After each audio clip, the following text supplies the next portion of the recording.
Traders, welcome to day 3 of Algo Week. Day 3, we got 2 days down and we're midweek here, so let's go ahead and dive in and get started.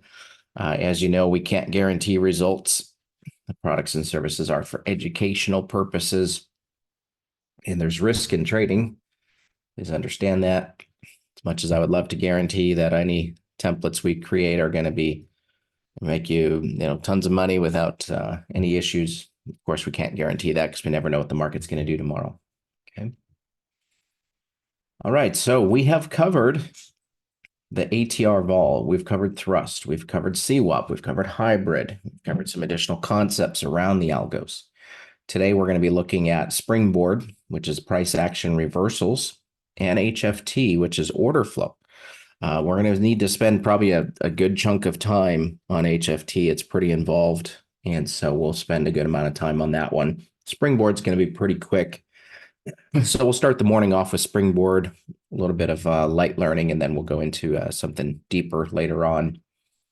Some of the concepts, we've covered the engine. We covered the brains of the algo. System specifics, obviously, we're doing on a case by case, on a algo by algo. How do you build to deploy? That's really what we're looking at all week is how do we build templates, then deploy them. We've got a few different ways of deploying the algos where we can do location-based deployment, meaning that we turn it on and off. It's kind of a semi-auto algo trading. You've got another one where you can kind of determine what your directional bias is for the day and run the algos accordingly based on what they are designed to do. So on a trending day, you run your trending algos, and on ranging days, you use an algo that does maybe reversals. Okay. Scalping versus day trading, we've kind of looked at different templates. And again, when we go into scalping, a lot of the times it involves, smaller time frames, smaller charts, that kind of thing. Fixed versus variable bar types. So far, we've really only looked at fixed bar types, variable bar types. So today we will look at some fixed bar types as well. Thanks for that, Lance. That's awesome. Too funny. Good stuff. Break evens, we looked at some runners and the idea of all in, all out. Higher time frames, we've looked at that. We can look at moving averages based on higher time frames if you wanted to. Of course, we have 2, not 4, but we could still do that. We've looked at the momentum and divergence, reverse engineering. We've looked at sample sizes, trying to get to that 100 trades to start with, and then narrowing down. KPIs, we went through the numbers. What do they all mean? Optimization schedules. We talked about 4-to-1 optimization. So what does that mean? It means if you run 4 weeks of data, then you optimize every week. So 4-to-1. If you have a template that you run for 4 months, then you optimize every month. Right. So different concepts surrounding that. Of course, this is all suggestive. There's no black and white when it comes to this stuff. It is somewhat of an art form in a lot of ways. So you get to decide how you want to do it. And if once you find something that works for you, then you stick with it. Right. Max profit, max drawdowns. We looked at that. We looked at high watermarks, setting up accounts. We have not looked at trade copiers yet, and we're going to. So that's still on our list.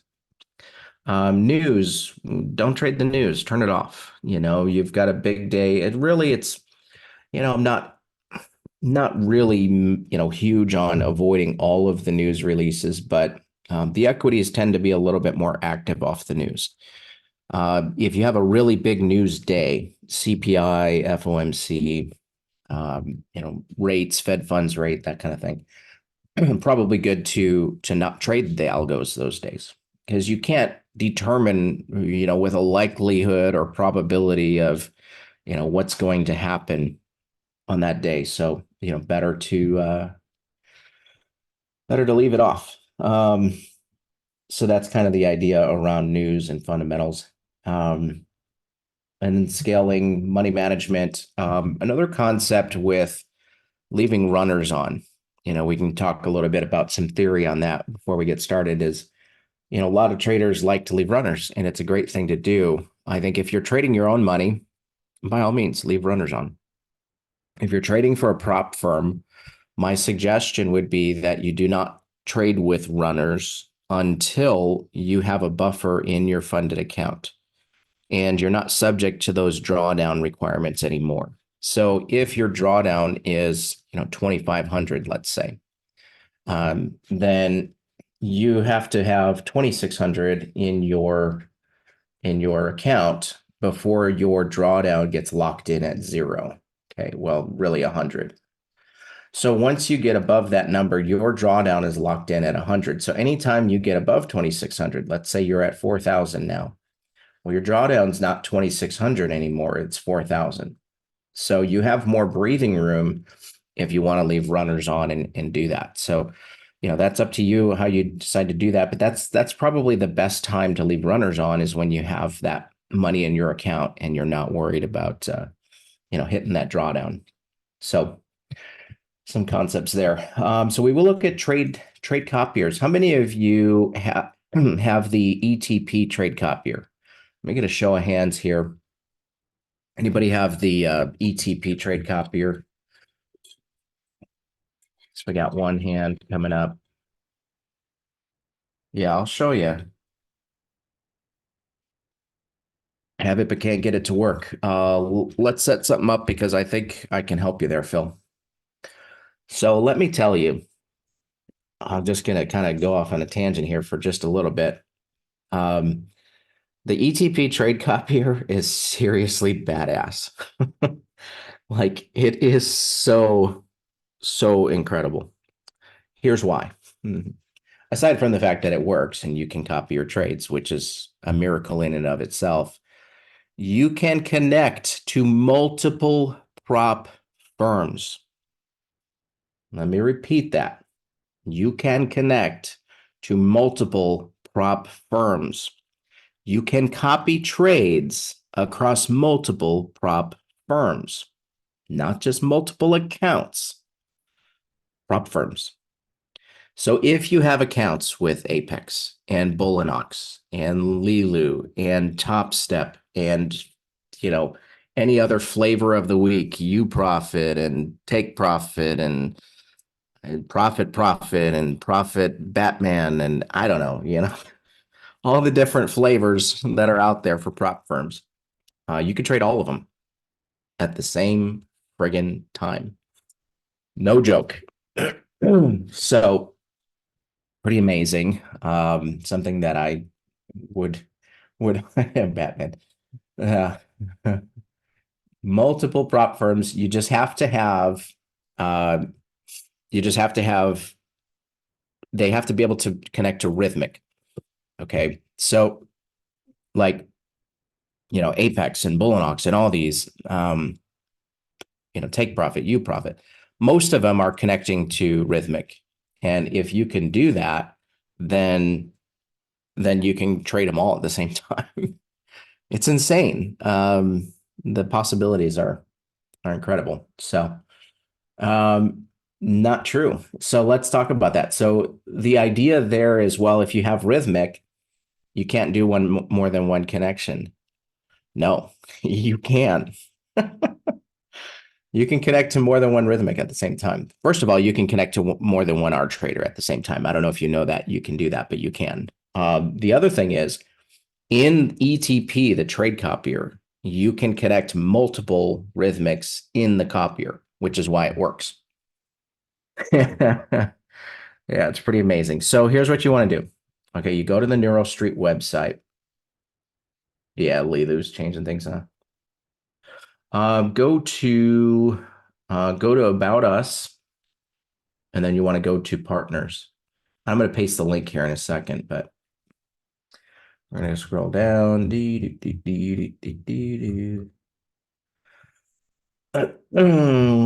they are. Okay, I'm copying the link. Where's the link? I'm not copying the link. I'm going to paste the link. There it is. and you want to use coupon code NS25. Okay, you're going to get a 25% discount on the copier. It is platformless. You do not need a platform. 197 minus 25%. There you go. You pay for it once, you own it. There's no network fees, there's no other ongoing fees, there's none of that. So these guys, well, they have worked on a lot of our stuff through Arc and NeuroStreet back in the day. And yeah, so they've been around us for a long time. They're great. They work with us all the time. So still work with us quite a bit. Very, very, very capable programmers. What they've been able to do here is incredible. So I wanted to show that because we're talking about trade copiers, and I was just blown away at the fact that they were able to pull this off. I don't know how they did it, but it's amazing. So get it, get it, because you'll be able to connect with Apex and our new prop, prop opportunity that's coming. You'll be able to keep your Apex accounts and trade with us as well. So with ETP, every connection you add is 100. Is that a fact? I didn't see that myself. So double check that. They just updated it not long ago. So if you don't have the updated one, be sure to do that as well. That is a fact. Huh. Interesting. Maybe I get it for free, obviously, because we work with them, but interesting.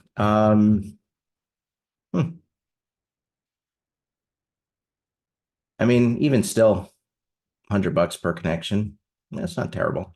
So yeah, that is, yeah, imagine making and I know of a trader in our community that has like 20 accounts with Apex and 10 accounts with so and so, and he has all of these different prop firms and trades them all. And so he was obviously, pulling for them to be able to pull this off, and they did. It's great. Imagine just making $100 per account and you've got 50 accounts. Do the math. It's a good day every day. All right, let's go. Let's get into it. Let's go to Springboard. All right. What is Springboard?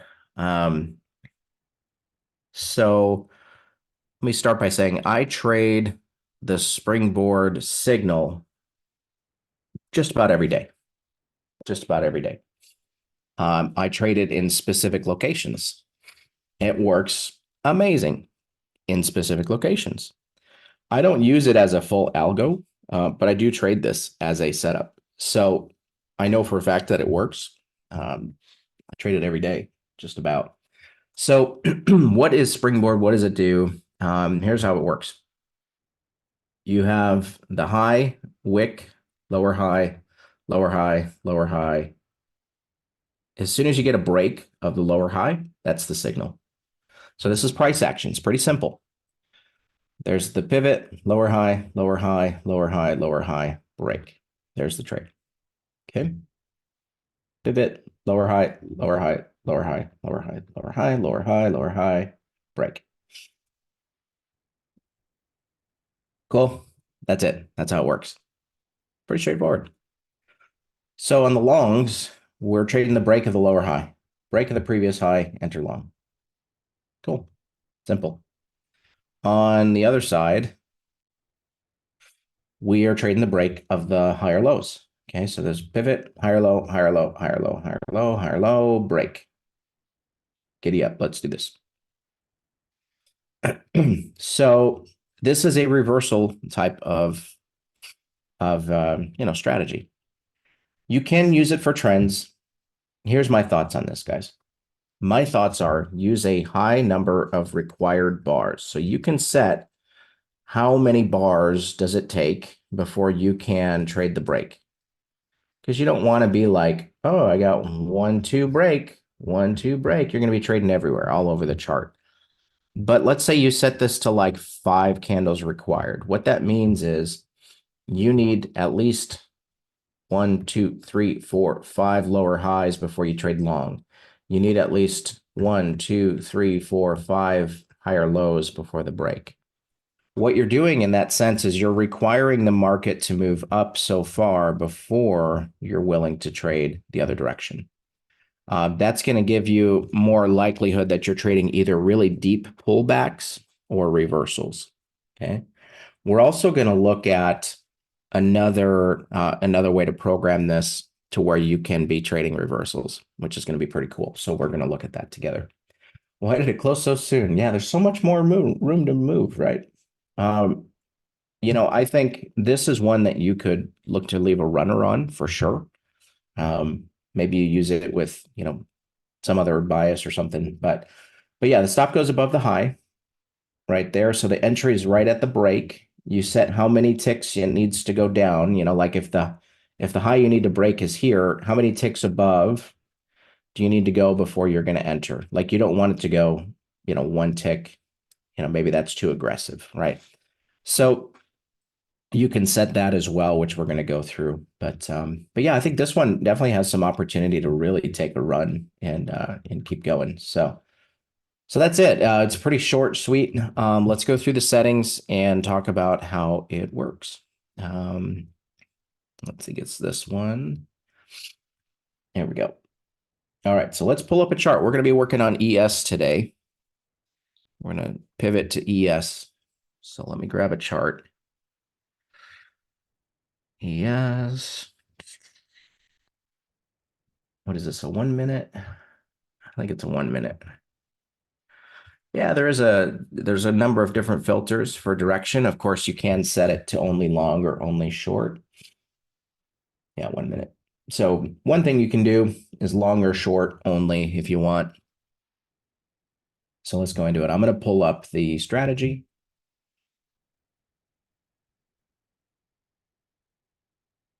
That's not what I want. Springboard. Let's go to Algo Week ES. There we go.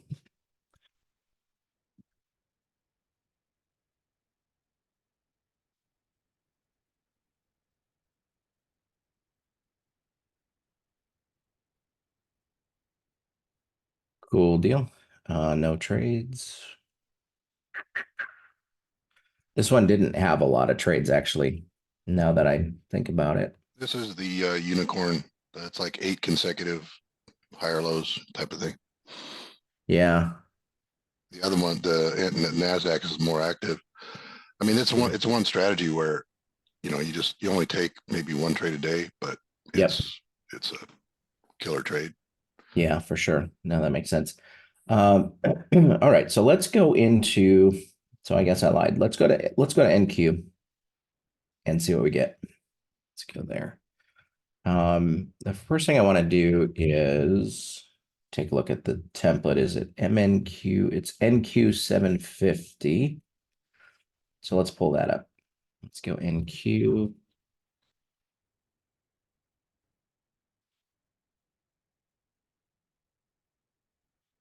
And we'll go in here. Volume 750.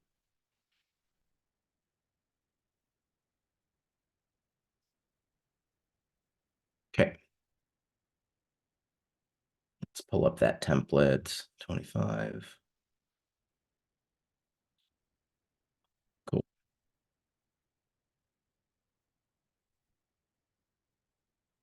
There we go.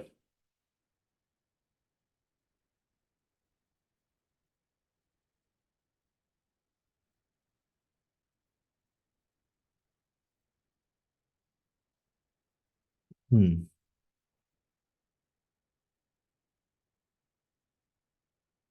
Let's go back a couple days. Let me delete all my drawing tools.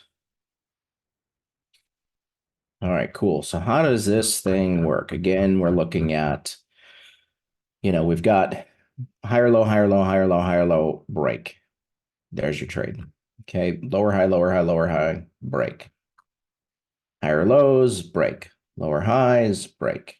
And that's how it works. So pretty straightforward as far as that goes. Let's go over the settings, how it works.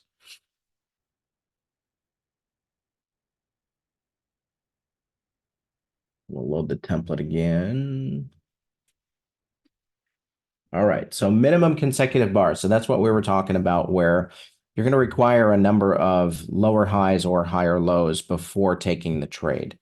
If you want to be real aggressive with it, you could set it, depending on how quick your time frame is and how trending your market is, you can set a larger number. 4 or 5, 6 is kind of a good number. Anything up to 8, probably. Anything beyond that, and you're getting to be a little bit maybe too aggressive. I don't know.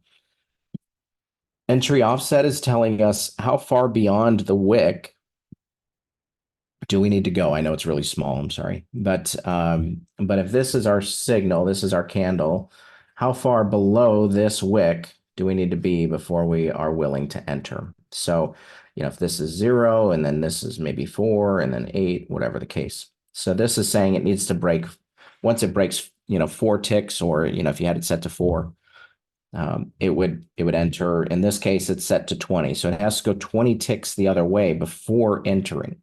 The idea behind that is you want to have some confirmation that the move is valid. Okay. Trades with, this would be one that I would run counter trend, actually. I wouldn't really run this with the trend. Directionally, maybe you only want to run it in one direction based on if the market's kind of trending or so, but this one's more of a counter directional, I think. So allow equal highs and lows just means, does it absolutely have to be a high or a low, or can you trade it if they're both the same? This is going to come into play more on the smaller tick count markets, things like ES, crude, some of those that don't have as wide of a range as, say, an NQ. NQ, you probably want to turn that off. Okay, so you probably don't want to necessarily have equal highs and lows. Risk. All right, so enable algo stop loss, minimum and maximum. You already know what those do. Stop loss offset is set to ticks on this one. What this is doing is that it's taking the high of the candle that is breaking. It's going to put the stop above that for you. And then you tell it how many ticks above are you going to put that stop. Bars back for stop placement. That one, I can't quite remember that Want to one. help? Yeah. Well, so where the stop gets placed in terms of the stop loss offset, it's not just the bar before the break, it's the whole pattern. But, Mhm. so in other words, if it's 5 consecutive lower highs, it'll look up to back to those 5 bars and take that Gotcha. whole range. But you can pick how far back to look. So if you don't want to go the whole, like you say you have it set to 8, but you only want to look back 3 bars, that's what that does. It just tells how many bars to look back for the range. So what that's saying, guys, is let's say this wick was up here and this wick was way up here, but they're still creating higher lows, then it's going to look back. Instead of just looking back 1 bar, it's going to look back 2 or 3 or more bars to figure out what's the high of that range to be able to put the stop. If you ask me, I would put high number there, like we have it at 8. That's a good number. Like keep that number high. Yeah, because that way you're putting your stop above the whole range. So that makes sense. It won't look past the pattern. So if you have a bigger number than the length of the pattern, it Right. won't look beyond it. It'll just up to that point. Right, exactly. It'll look up to the high of that. Yeah. Cool. So the stop loss offset, you do also have a choice of percentage. To me, I'm a fan of percent because it's basing it off of the range of, what's happening in the market versus just a static number of ticks. I really like the percentage offset anywhere from, up to 50% is fine.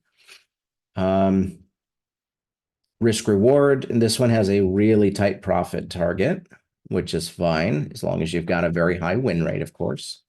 Start stops, obviously, you know what all that does. So what we're going to do is let's go ahead and let's take a look at a completely different market. Okay, so these templates are good to go. We've already got templates for you. Again, we're pasting them in Discord throughout the week, so keep a lookout for those. But let's go into crude. We're going to go to crude.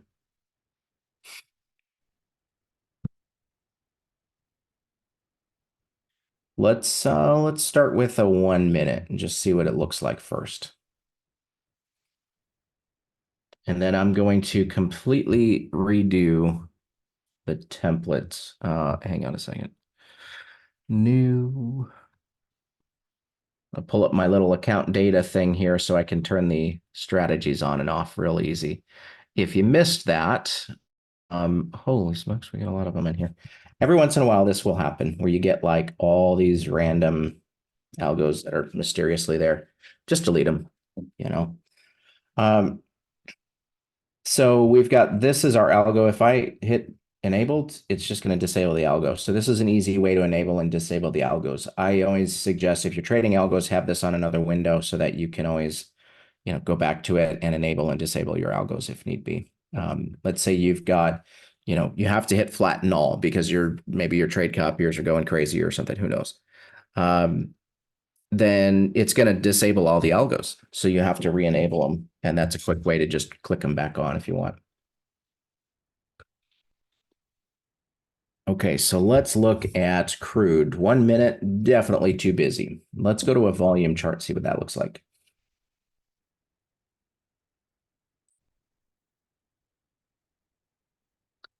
Yeah, see how these candles are more smooth. More smooth moves up, moves down, so on and so forth. Looks pretty good. So we'll try it on this. I think this will be fine. So let's go ahead and remove drawings. We may need to size up, but that's okay. We'll start with this. All right, so let's go to our strategy. And we're going to go minimum consecutive bars, minimum 5. Entry offset, let's go 2.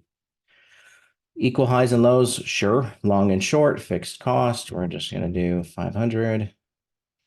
And in fact, I'll just do static 1 contract for now, just to make my life easy. The reason I do that, by the way, guys, when I'm testing is so that I can see ticks per trade real easily. Because if I have it set to 500, every trade is going to have different number of contracts. Every trade is going to have different number of ticks. So it's really hard to figure out max adverse excursion, max favorable excursions, all that stuff. So a way to get around that when you're testing is just use 1 contract. That way I can view it by ticks if I need to see what size my trades are. Okay, that's an added tip. Market orders, totally fine. I'm not going to enter on exit bars, run type back test. Enable algo stop loss. Minimum trade is going to be 8 to start. Stop loss offset, we're going to do %. And let's go 50 to start. And then bars back, it's fine. Max allowable, let's just say 50. Target risk reward 1. Start time 9:05 to noon. Okay. Why 9:05 and not 9? Somebody want to tell me? On crude oil, why would we not want to do that? Another thing that you can do, pit open, ding, ding. Yep, you got it. Another thing you can do, we do have crude oil inventory at 10:30 on Wednesdays, sometimes at 11 on Thursdays. So, you can try to, trade around that. You can knock those dates out when you're optimizing, and then you can, block that time when you know it's coming, for example, but that's fine. Limit trades in one direction. Yes. Why would we want to limit trades in one direction? Because it's a reversal system. So I only want to take the one trade coming out. I only want to take the one trade coming out. I don't want to keep trading shorts. It's not what I'm trying to do with it. Okay, so I'm going to just go 1 trade per direction, reset on that. Here's where we're going to have some fun. Remember we talked about there's a way that you can, kind of trick the system in a sense to where you're trading reversals versus trends. So what we're going to do here, normally, this is saying that if 9 is above 20, we're trading long. If 1 is above 2, trade long. Okay. So what we're going to do is we're going to say if 20 is above 9, trade long. So in other words, if 9 is below 20, we're trading long. Now we're trading reversals instead of trends. Sweet. Don't care about zigzags. I'm going to show the VM lean, but obviously I'm not going to use it because I really don't want the histogram on my side. I'm trading reversals. So I'm more interested in trading with divergence or something like that. So, all right, let's throw this on here and take a look at the trades and see what we are looking at. Okay. So we go into this day. Here's the challenge too, is that this traded long here, which it was supposed to, because there's the rundown, there's the pivot. This might be a little too small of a time frame. This one worked, but this is a deep pullback. See, that's what we were talking about. It's either a deep pullback or or a reversal. That was a deep pullback that worked. This one was a deep pullback that didn't work. And actually, I'm kind of surprised. I think these stops are probably a little too loose. I think if we pull the stop in, the target's going to come in too. So that looks like it could be something that could be favorable. Let's go back another day. Yeah, but there was room on that target. There's definitely room on that target. Stop could have been a little tighter there for sure. Stop can definitely be tighter on any stop outs. So let's add some days to the chart first off. Let's go to 10 days. This algo is not real intense, so.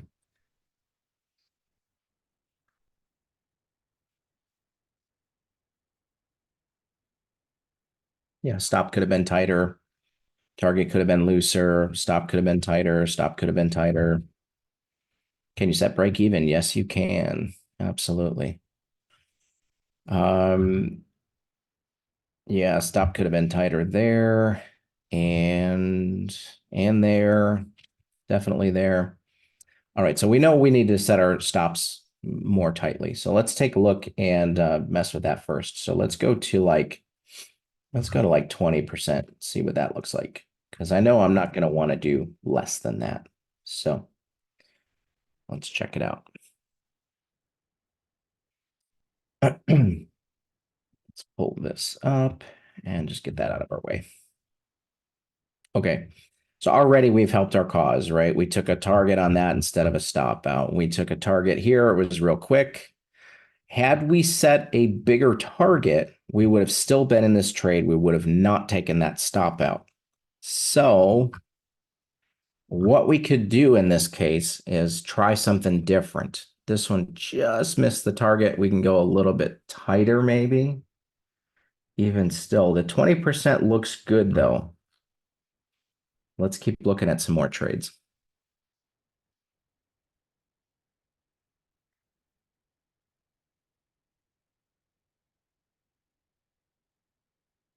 Yeah, I think we've actually got room to tighten up the stop even more. Funny enough.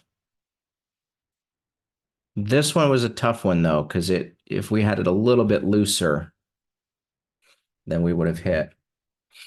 This one we could have been tighter.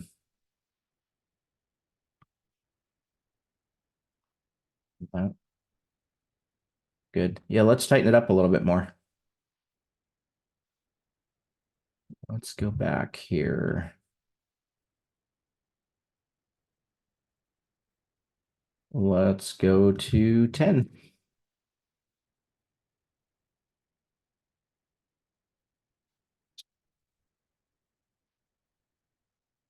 So we already left some profit on the table by going down to 10. So I think 10 is probably too aggressive. Let's go back here. You can do this in optimization if you want to. Since I know I'm kind of looking at some other things, I'm not going to get into the optimization just yet. I just want to see the chart, look at it, see what I'm looking at, Yeah, even that left profit on the table. So let's go back to 20. I think 20 might be our better spot.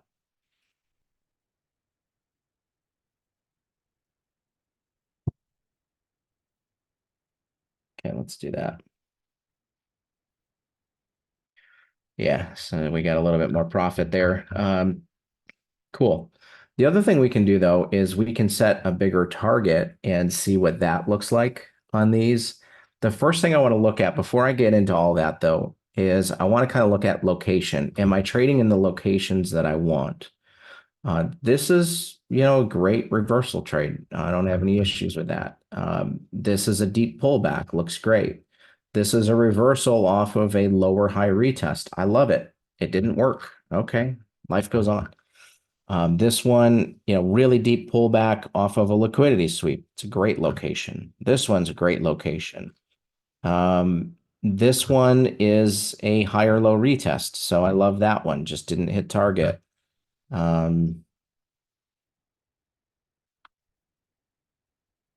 Same thing there, deep pullback. These are great trades. Most of them are actually.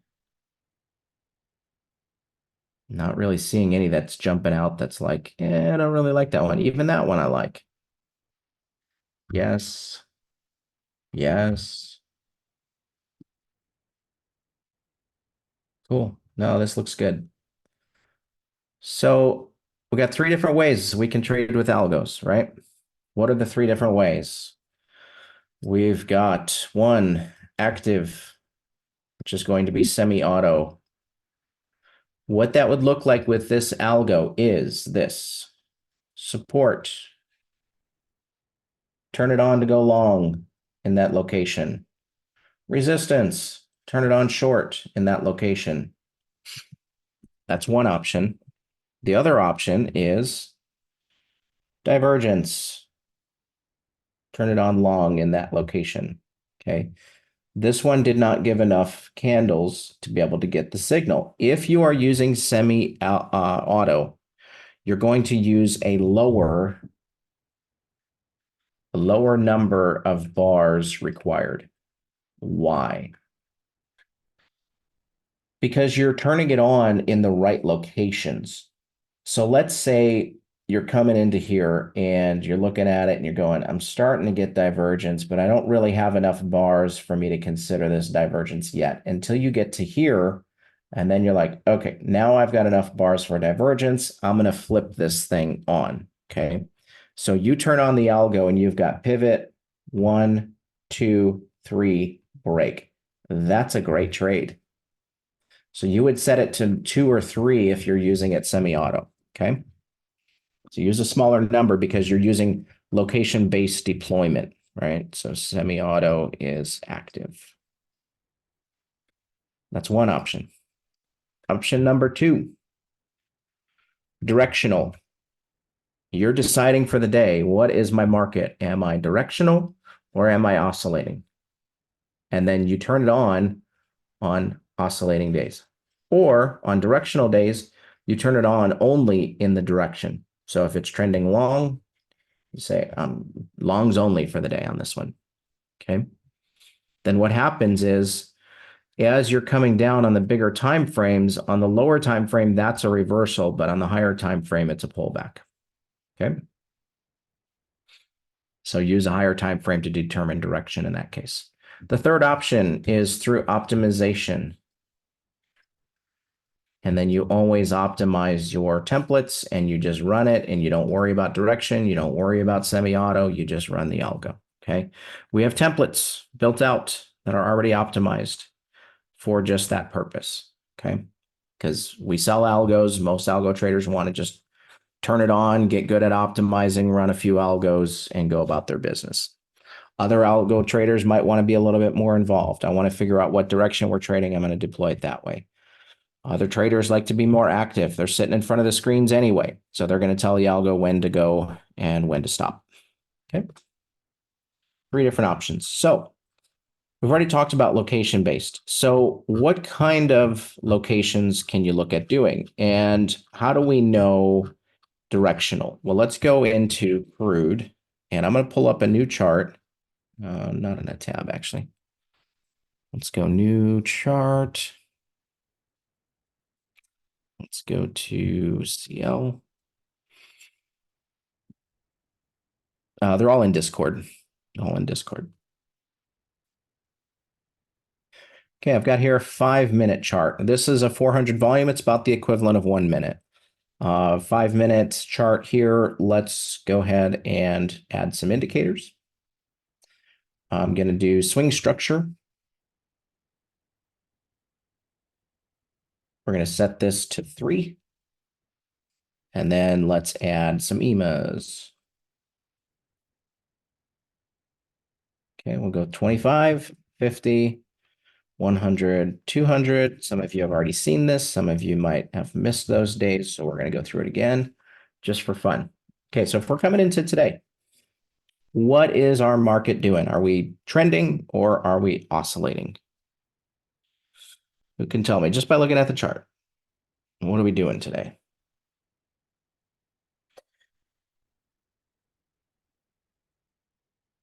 Yeah, and you're all right because some of you are going to say we're trending, some of you are going to say we're oscillating. You're both right.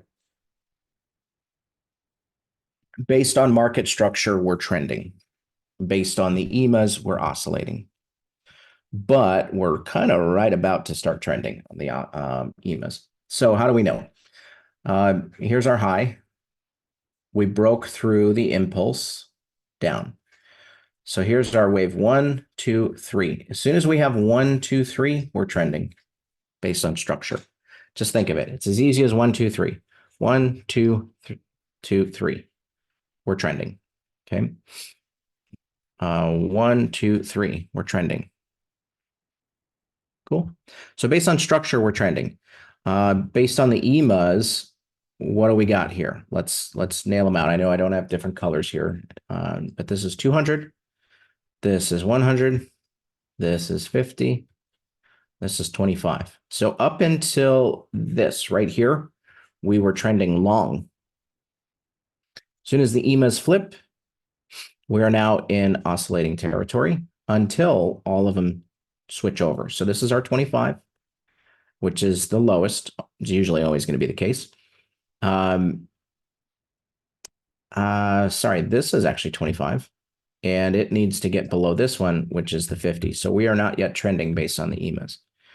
So if you say, well, that's a little too slow for me, I want my EMAs to be a little faster.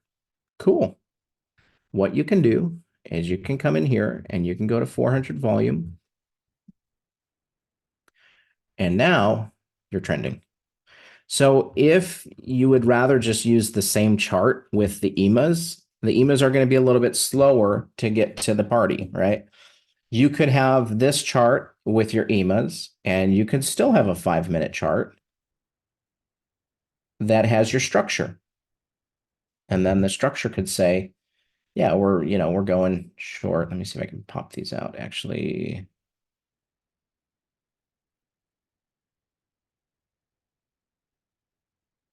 I don't think swing structure is going to allow me to do this, will it? Nope. Maybe. No. All right, let's add it in here real quick. No problem. Swing structure. 3. Cool. All right. So structure's down on the 5, and the EMAs are down on your chart. Okay. So what do we want to do with Springboard Algo for today? We're going to trade short only because we're trending. Funny story. Long didn't work. Shocking. Shorts only. Okay, we have it in back test mode, so it's not going to let me do it, but you're only going to take shorts. So what you'd be looking for is, now if this wick did not break down like that, well, let's see, actually. Pivot 1, 2, 3, 4, 5, break. So we didn't get enough because I think we have it set to 6. Maybe it's set to 5. We didn't get enough, so we didn't get the break trade there. If this wick did not clear the low, then that would have been our trade right there. And in fact, it would have, because the EMAs had just crossed, and that's why it didn't take the first one. Okay. So that would have been a great trade. You get a lot of room to run. Okay. So that would be the approach for today. Let's go to yesterday. Let's go take a look at yesterday. So this is kind of like daily deployment. Call it daily template deployment based on trends. Let's go to yesterday. So we're coming into 9 o'clock right here, and we need to know what's our market doing. So yeah, we're right about here. somewhere in there anyway. What do we got? 1, 2, 3. We're trending. Simple. Another way you can look at it is, did we break the last down impulse? Impulse is a trending wave. That is an impulse because it broke structure. Impulses break structure. Okay. So if you break through that, some of you might even be familiar with the term structure breaking pivot. It's kind of a term that I kind of coined, and we use that a lot too. So the point is, if you've got a 1, 2, 3, it's a trend. Okay. But you also want to make sure there's rare instances where you can get a 1, 2, 3 inside of a really big down impulse where it'll look like that. And you're like, okay, we're trending. And then you hit this and you're like, oh man, I just got smacked. So you always want to break through the impulse before you start trading the new direction. If it does that, golden. Makes sense? So just a little added context there. But the market's up. Let's go to this chart and go here. So we're up on the 5-minute, but what are we on the 400 volume? Are we oscillating or are we trending? What are we doing? Sorry, let me get this out of our way. We are oscillating. Yeah, we're oscillating. So this 1, 2, 3 that we got to the upside, it's kind of a fake out. I would bet we're going to catch support or resistance rather up in here. Resistance, liquidity sweep. Nailed it. So if your markets are telling you, if your charts are telling you two different things, always go to oscillating. Always. Okay, so we're going to trade long and short on, what is this, the 25th? So let's go back to the 25th. We'll go here. Stop out, win. So 1 for 3. Not the worst thing in the world, but actually, funny enough, this would have been a better trade. This one didn't work. This one would have. So you can look at this as, maybe it's too aggressive. I don't know. Maybe it's, too many bars required. You got a lot of bars coming down here, all of that, and then you got the break.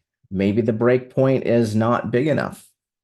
Maybe we need to add a few ticks or a couple ticks on it.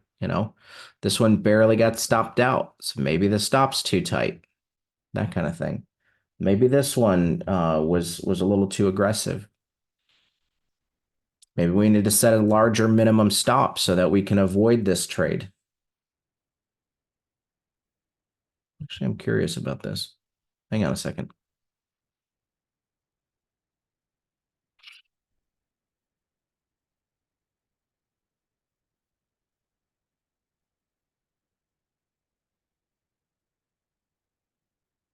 So 7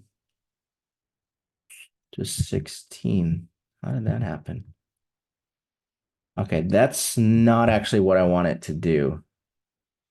It's using a percent of this whole range, Jeff. Is that what it's doing?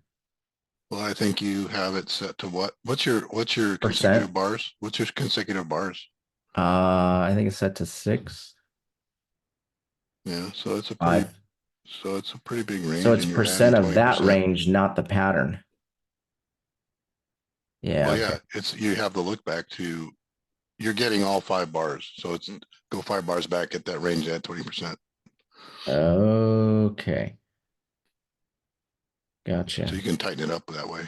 Yeah, let's see. Yeah, that's better. Yeah, that's better. Okay, cool. That makes sense. All right, let's do it this way.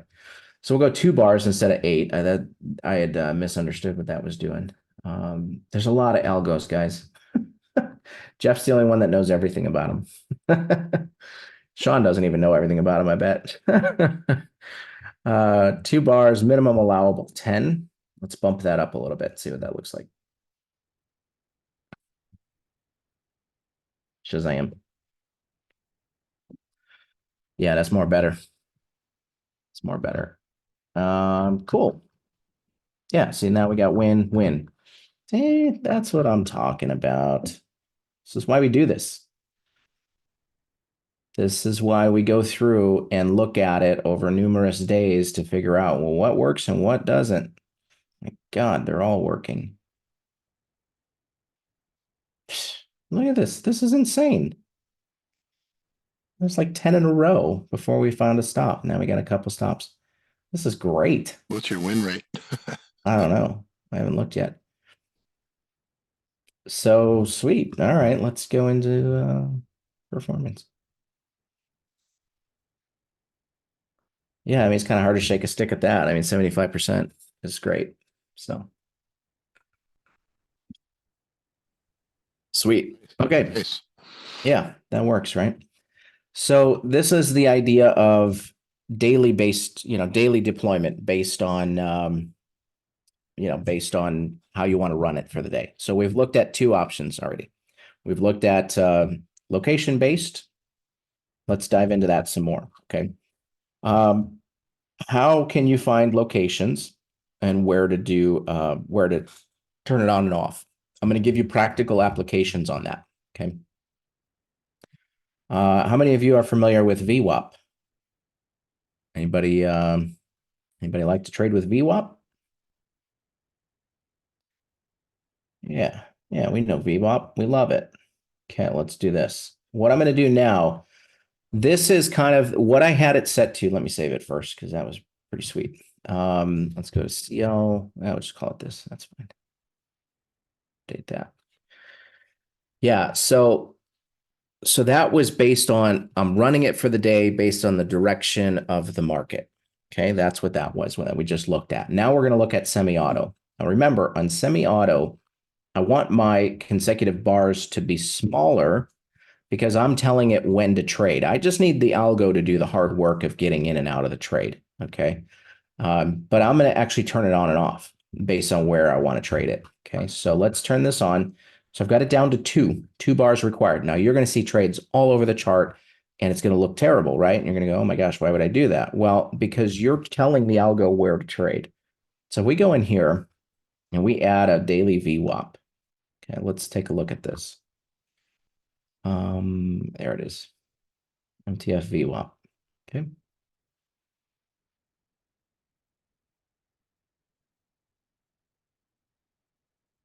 EMS changed colors. That was weird. What do we see here? Aside the fact from this trade would not have worked, but we would not have turned it on there. Instead, we would have said pivot 1, 2, break. The trade actually would have been here. It didn't take the trade because it's assuming that we're going to trade this here. Okay. So there's one trade. Let's go to another VWAP. Lo and behold, see, it's trying to trade long here, but that was weird, man. It's we wouldn't trade it long here because it didn't touch the VWAP channel. But we have pivot 1, 2, 3, break. Another winning trade. Let's keep going.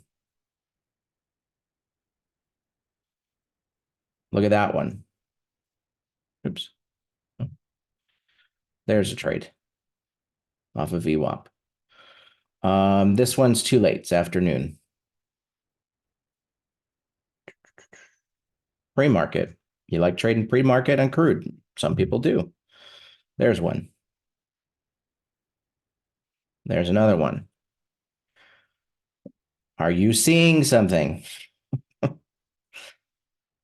Okay, we got to stop out at 9:30. This is why I don't trade anything at 9:30. We got another one right here. This is only pivot 1 break, so that wouldn't have been a trade. Yeah,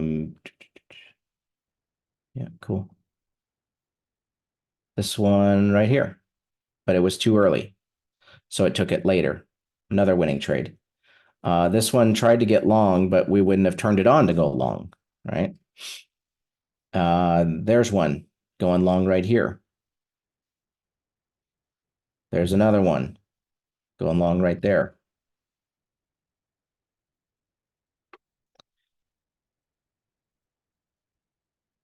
How many of you guys could handle turning it on when it gets to the VWAP channel. This VWAP channel is set to 0.5 right now. You can do anything, 0.3, 0.5, whatever. So if you turn on the algo to go short here, you got a winning trade. We've already seen numerous trades where this has worked. 1, 2, 3, 4, 5, 6. Now this is on a 400 volume, so it's going to be more active. We trade this strategy in the trade room on a 5-minute chart, and it wins about 75% of its trades. So it works. I know that it works. So if you are someone who wants to be a little bit more active, but you just want the algo to do the hard work, one rule is trade it out of VWAP. The only exception is if it pierces the other side like this, you're not going to trade it short here because it's piercing the other side. See? So you would turn it on short and then leave it on short. And then if it hits the other edge, you turn it off. Okay. So that's one way to do it. Let's look at another option. Okay. How do you determine what a trend is? Actually, I'm going to make this even easier for you. Yeah, this is a reverse strategy. Yeah. I'm going to make this easier for you. Okay. I'm going to highlight these and then we're going to go through what they are. Okay.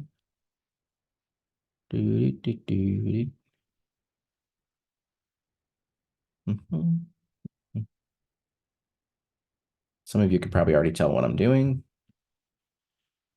Right. A little bit choppy there, but that's okay. What I'm looking at is what was the highest point before the market came through VWAP and closed on the other side. That's it. That's all I'm looking at. It doesn't have to be complicated, order blocks and SMCs, and you got to figure all this stuff out. That's not what this is about. We're trying to keep things simple. We've already got a winning system. We just need a simple way to deploy it.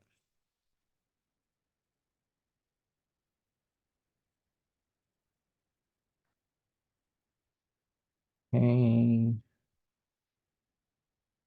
There's that one. And then this kind of there. There we go. So this is the highest point before it came through and closed on the other side right here. Okay. So now let's just get rid of it. I don't even want to see VWAP. I'm just going to get it out of my way.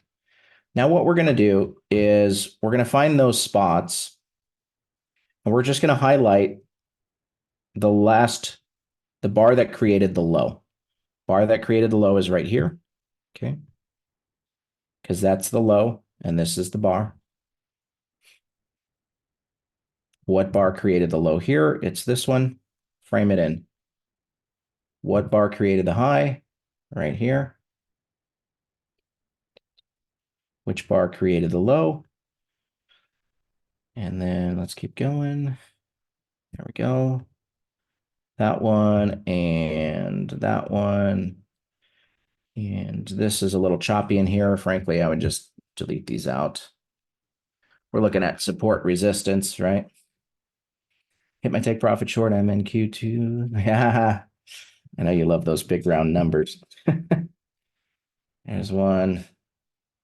And then there's one. We're just going to highlight them all for now. Okay.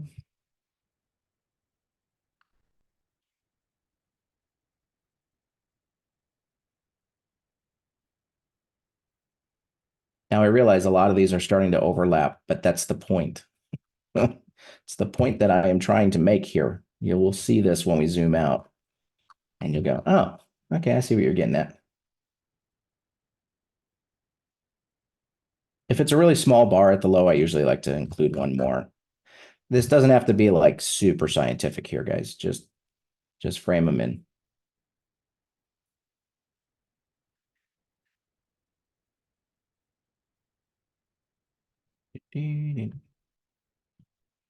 Man, we did a lot of these. All right, we're almost done.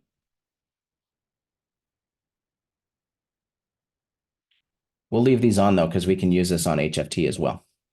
Okay. All right, so here's our first level. We're coming in. Okay, we got a level. We got a level.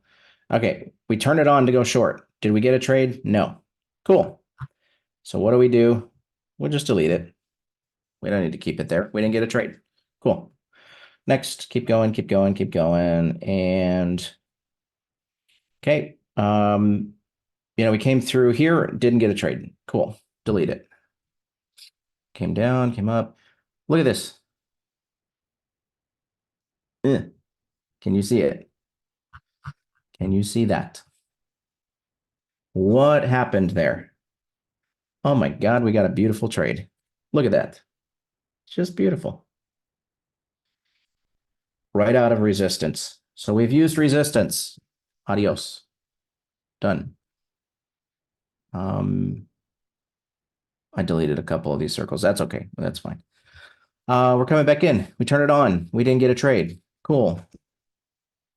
Coming through, come through. We turned it on. We didn't get a trade. Cool. We've got this one down here. Didn't get a trade. Almost did. Definitely got a reaction. Cool. Get rid of it. Keep going. No trades, because this is kind of off hours. So we go through and we'll delete them because those are used up. Okay. And then we came in. Look what happened here. You turned it on because you're coming into resistance. You got another beautiful trade right here. Something like that. Okay. So we took that trade. We're good. Turned it on here. Didn't get anything because it's afternoon. Cool. Get rid of it. This one, we didn't get a trade in there. Cool. Delete it. And then let's see, came up into here. We didn't get the trade. Frankly, I don't know why. Let's look. Pivot 1, 2, 3, 4, break. It was too small of a trade. That's why I didn't take that trade. But otherwise, it would have worked. You could have caught it here. Pivot 1, 2, 3, 4.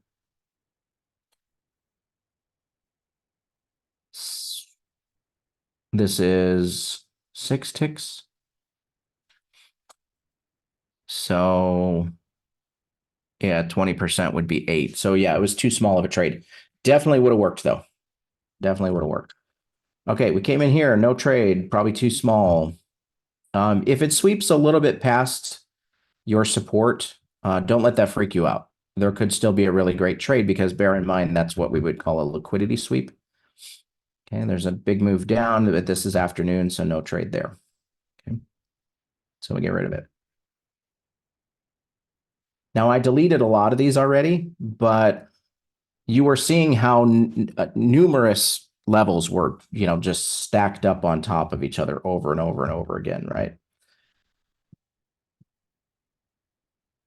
This one, no trade. And so these would be what is left of that. So now you have 1, 2, 3, 4, 5, 6, 7, 8, 9, 10.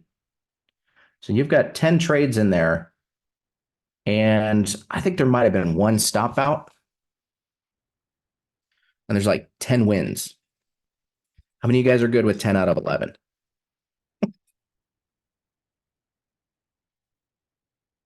Let me make your life simple. Okay. But it's hard. I got to learn these things. And do you want to make money? I'm not saying you have to do it this way. This is just another way, but why wouldn't you do it this way? Why not? You're going to make so much freaking money.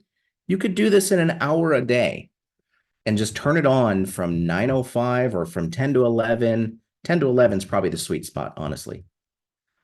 And you just plot out, okay, what were my levels that went through VWAP? And then if it hits one of those levels or it touches VWAP, I turn it on. When it gets through VWAP, I turn it off. That's simple. And you make a friggin' fortune. Please do it this way. Okay, let's go into optimization. I just want to take a quick look at those crude settings that we looked at earlier, and then we're going to move on to HFT because HFT is a big one. Okay, be prepared.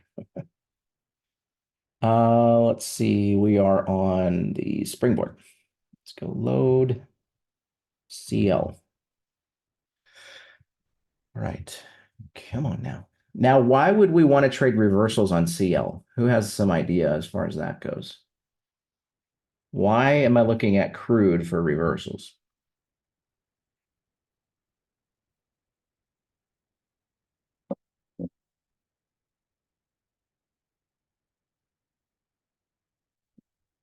Anybody got any ideas? Yep. Oscillating market. Yes. Randall, very nice. David, very nice. Ranging, yes. What is crude designed to do? Up, down, up, down, up, down, up, down, up, down. You got your $80 here. You got your $60 here. Up, down, up, down, up, down. Little bit of a spike, little bit of a spike. Up, down, up, down, up, down. If crude only ever did this, we'd be screwed. It rhymes. We'd be screwed. Prices on everything would go up. Though, ask me why the hell groceries are 50% more than they used to be 2 years ago. I don't know. But whatever. But crude is designed to go up and down. NQ, ES, they're designed to do that. Why do you think longs usually work better on crude and ES? Or I mean ES and NASDAQ?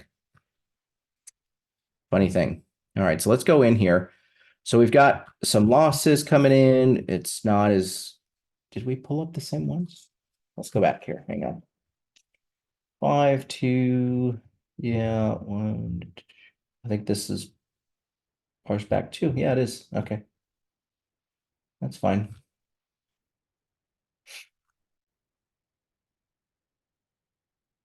Interesting. So let's go back to the beginning here and see what we got. We'll go look at some trades. Huh. Interesting. All right. So we're looking at location of stops, targets, and entries. That's what we're looking at. I know it's hard to see, so let me kind of highlight them as we go. There's the entry. There's the stop. Pretty tight. There's the entry. There's the stop. Entry, stop.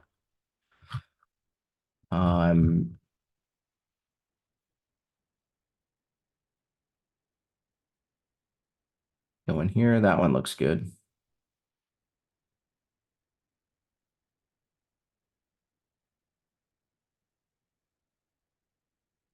Now, the other thing is we didn't look at divergence as an option, but let's see if I can find one with divergence just to show that as an example as well.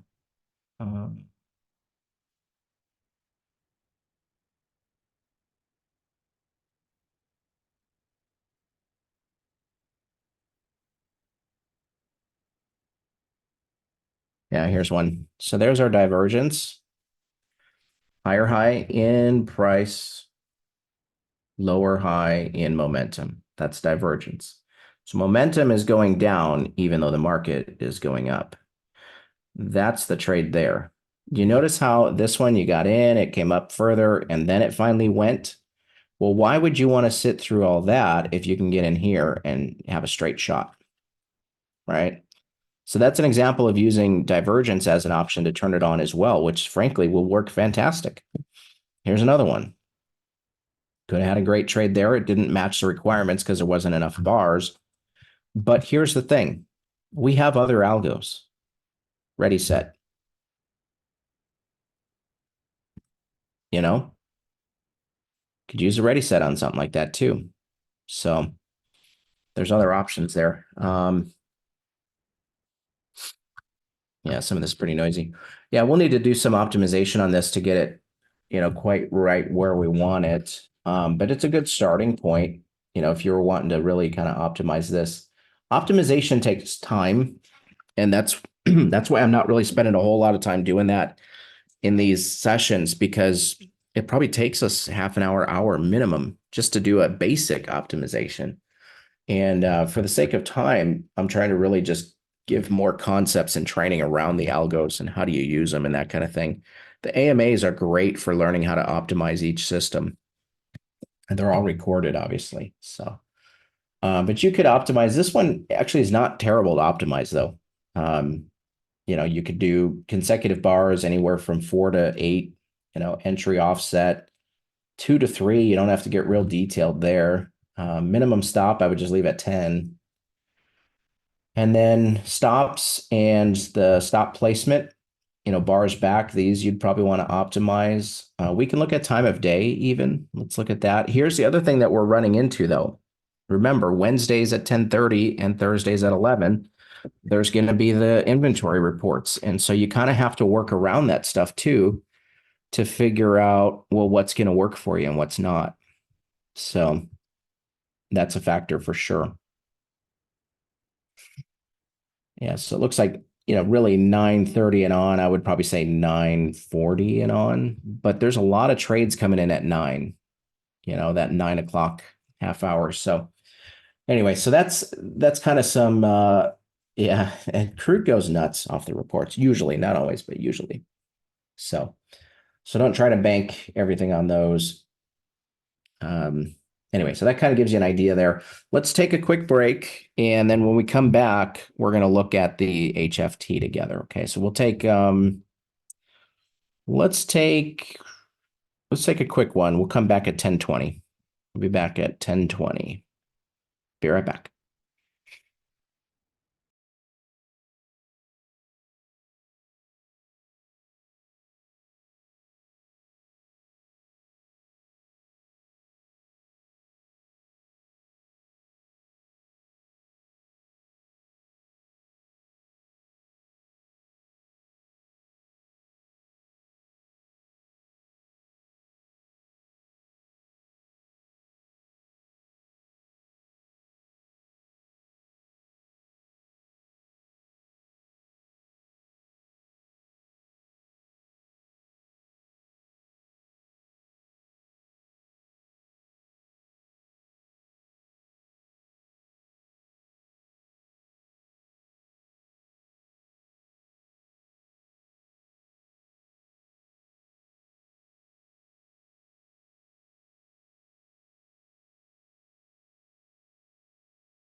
All right, let's moving on. Let's go ahead and remove this algo. Remove, cool. All right, then we can put this on a range chart while we're at it. Let's go to full range, 10. Sweet. Good to go. All right, so let's look at HFT. Before we go over HFT, we kind of got to give some context on what the algo is and how it works, but we got to go over the concepts surrounding how it works first. So HFT works based on order flow. Order flow is, think of it like, when you go to the store, you get a receipt, right? Let's say you go to the grocery store and you buy some groceries, right? Each item that you buy is going to say the name of the item, going to say the price that you bought it at, it's going to say the quantity that you bought, and somewhere at the top of the receipt, it's going to say the time, and might even say the register, and then the person who's running the register or whatever. But all these items are going to be on that receipt. The same is true when you buy or sell anything in the markets. So, for example, you sell crude. Okay, you sell crude, and the time is 10:22, and you sold it for 81.60, and you sold 3 contracts. Okay.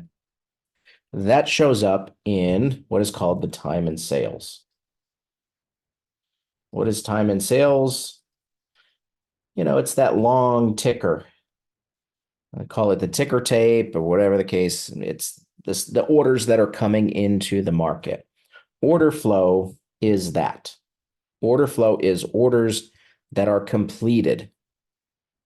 So there are 2 things that happen in the market. We have inventory, and then we have auction.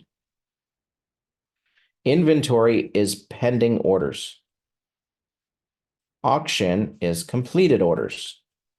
Auction is order flow. Completed orders is order flow, time and sales. Okay, so that's order flow. What order flow does is it takes the time and sales and it puts it on the bar. These may also be referred to as volumetric bars. Volumetric. Okay. No, we did CWAP yesterday, actually. So CWAP was yesterday. So these are volumetric bars. What these bars are telling us is orders completed at the bid, or at the bid, and orders completed at the ask. Okay. So in the dome, when you have a dome, let's pull one up. I'll look at time and sales too with you since we're at it. Let's do it. Time and sales. Weird. How do I put CL? There we go. So there's our time and sales. We can see the orders coming in. We can see how many bids and asks. These are orders coming in. If we go into the dome,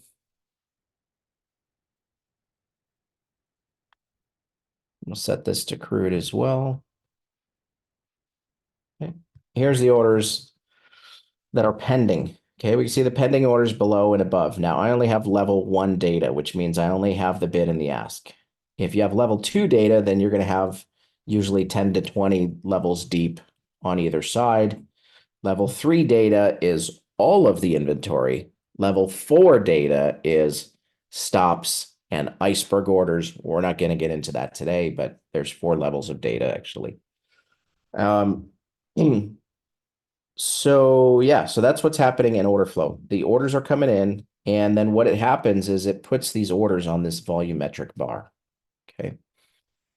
There's bid and there is ask. When orders are completed at the ask, what type of order is this? This is the seller is here. The buyer was down here, right? Bid and ask. Bingo, market order. The buyers came up to the asking price and they bought here to execute that contract. They bought here to execute that contract twice. They bought here to execute the contract 5 times. If we have the sellers then coming down to the bid, that would show on this side because these are the bids. So we've got the orders coming in. 17 sellers came down to the bid. 28 sellers came down to the bid. 17 sellers came down to the bid. So the buyers have limit orders that are getting filled. The sellers have market orders getting filled. So the sellers are more aggressive. Think of it this way. If you go to buy a car, the dealer has an asking price. You, as a buyer, have a price that you want to bid. Somewhere in the middle is where usually that's going to take place. Somewhere between the bid and ask. If the buyer goes up to the asking price, then that is to say that that's an aggressive buyer. That buyer's just saying, I don't care what I got to pay for it, just give it to me. I want it. If the seller comes down to the bid to sell their car and they go down to the buyer's price, then that is an aggressive seller. It might be old inventory. It might be they're trying to get rid of some inventory and they just need it gone so they can make room for new inventory, clearance items, things like that. So anytime we see a larger number of sellers coming down to the bid, then that would be aggressive selling. What do you think happens with aggressive selling? Market goes down. Does that always happen? Nope. Because what happens? Aggressive sellers are doing market orders, market orders, market orders. Eventually, the selling is going to stop. The sellers are going to say, nope, no more. Meanwhile, you have a bunch of buyers licking their chops saying, oh boy, this is a good level to buy at. So what happens is aggression in selling comes down, meets absorption in buying. Those absorptive buyers cause the market to go back up. So the point with aggressive selling is it is a scalp. True and true, it is a scalp. Do not try to do anything else with bid and ask aggression. Order flow aggression is a scalp. That's you jumping on the wave for a short while and then getting out. That's what it is. You'll understand why this is all important. Okay, so that's my crash course on intro to order flow. Let's move on. I realize some of that might still be like, what the hell did he just say? I think he's speaking another language. Totally get it. But you'll have the recording. You can go through this as much as you need to. All right. So we have a few different signals. Good. Okay. I try. I just, sometimes. Good. We've got a few different signals that we can trade with this system. We've got delta divergence, trap traders. Let's go over those first. Delta divergence is when you make a lower low in price with positive net delta and a positive closing bar. That's delta divergence. Okay, so you made a lower low, but then the buyer stepped in theory, caused the price to come up and put in positive net delta. Well, what is positive net delta? That is if you take all of the buyers that came up to the ask and all of the sellers that came down to the bid, and you add up all of these and you add up all of these, you subtract one from the other, you're going to get a positive number. That means the market should go up.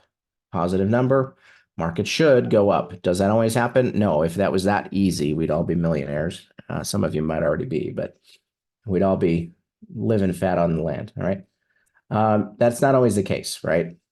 The idea is, though, if you get a delta flip, negative delta to positive, usually that's a sign that the next bar is going up.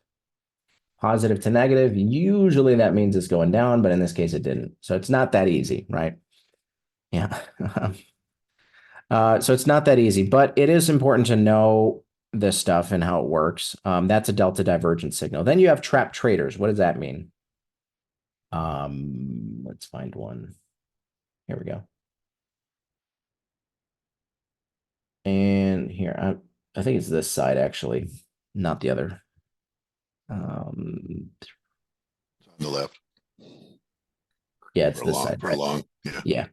So what happens here is you have sellers coming down to the bid. Sellers aggressive, aggressive.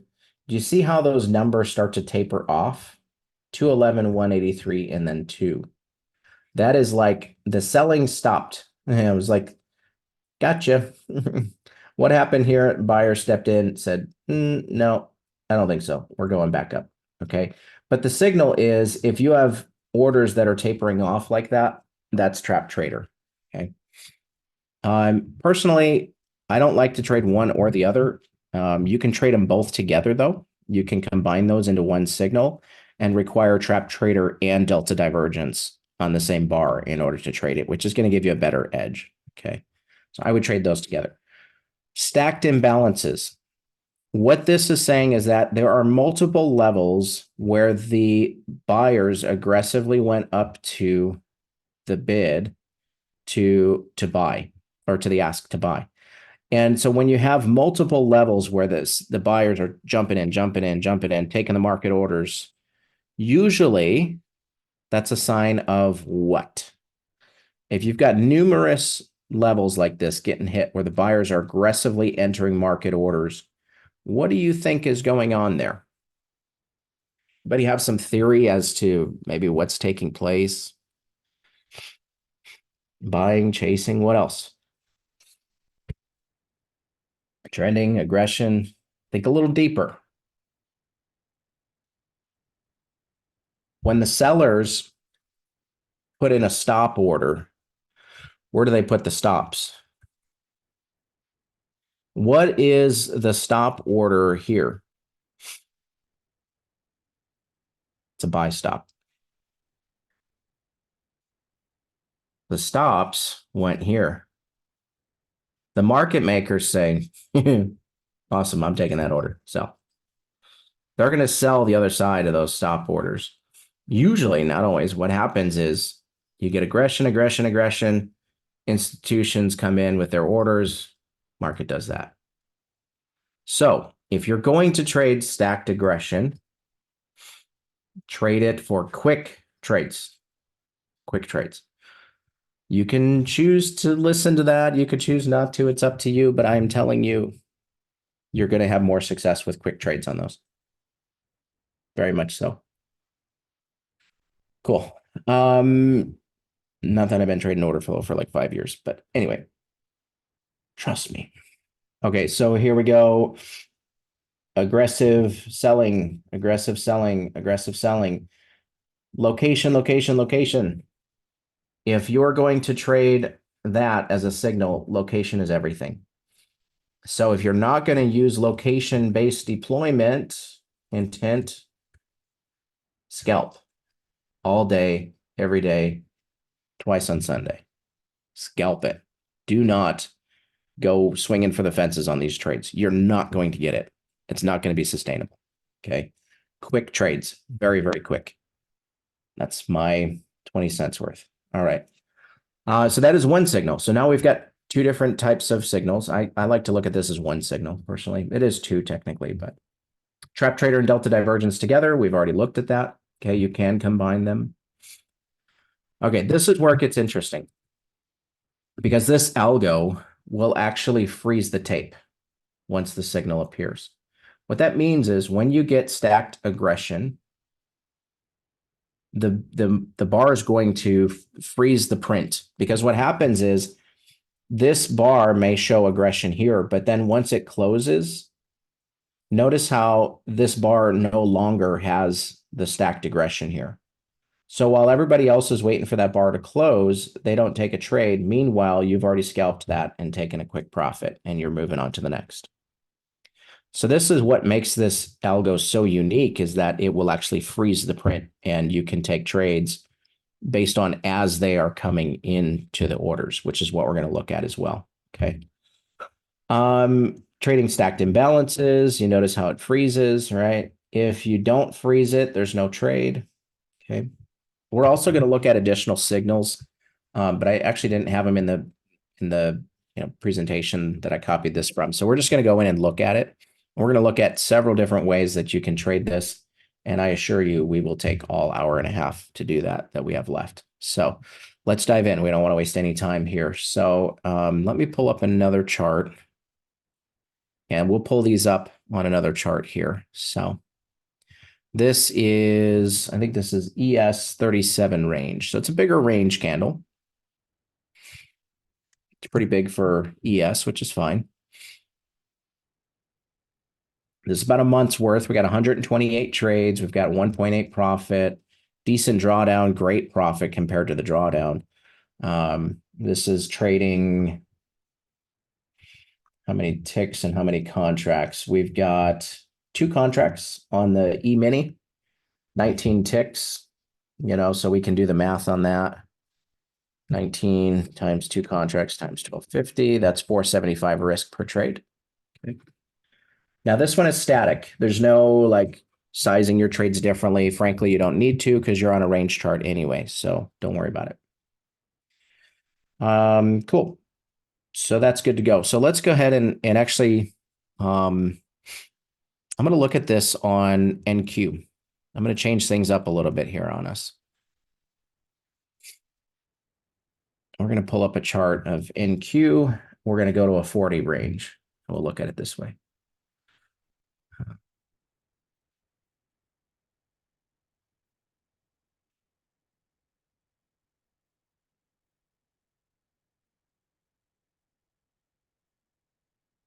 Cool. All right, so let's load the algo. I'm going to show you what everything does here. All right. Trap trader signals, off or on. Stacked imbalances, off and on. Delta divergence, off and on. Confluence, what the heck is confluence? Cumulative delta look back, minimum percent. I'll show you what those mean. Flush reversals. Ooh, I love that signal. Ticks per level, 4. Why 4? Because it's NQ. There's a lot of ticks. Up tick, down ticks, fine. And we're only going to look at stacked imbalances. Now we have a minimum imbalance percentage. I'm going to make this pretty aggressive. I'm going to make it like 5. And then imbalance multiplier 3 is fine for now. I might change this to 5, 2 actually, and see what that looks like first. All right, now we have 2 different entry types. We have intra-bar and bar close. Bar close, and it's pretty self-explanatory. Bar close means it's not going to enter even if those signals are present intra-bar. If the bar closes and it's present, it's going to enter the trade. For the stacked imbalances, you want to use intra-bar. That's the whole edge of the algo. Being able to trade as soon as that signal is present, it's going to take the trade. Minimum combined signals is telling the system how many of these signals need to be present for you to take a trade. You can have it set to where confluence is required. Delta divergence is required. Yeah, that would still work so far. Stacked imbalance is required. Trap traders are required. You can set multiple different entry requirements on this. All right, for this, I'm only going to do 1 tick. Why the heck would I only do 1 tick? Because I want to see every trade. I don't want to see that, I'm waiting for the next trade, and you'll see it when I put it on the chart. I'll explain it. Allow entries. Sure. Let's do it.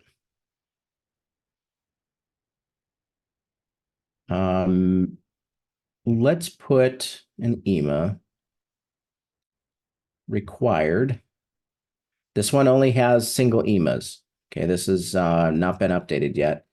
We'll go to the 1 minute and we'll go to, let's do a 20. We're going to show the panel. We're going to show the zigzags too, actually. We're going to go to swing strength 3, zigzag, except I'm going to make it all black. because I don't want to see multiple colors.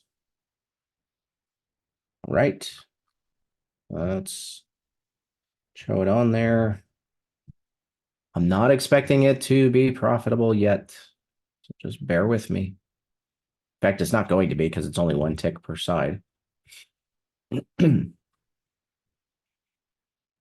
will all make sense soon, hopefully. This is an order flow algo. There's a lot going on. It's going to take time to calculate. Plus, it's MNQ, and there's a lot of volume and a lot of ticks. So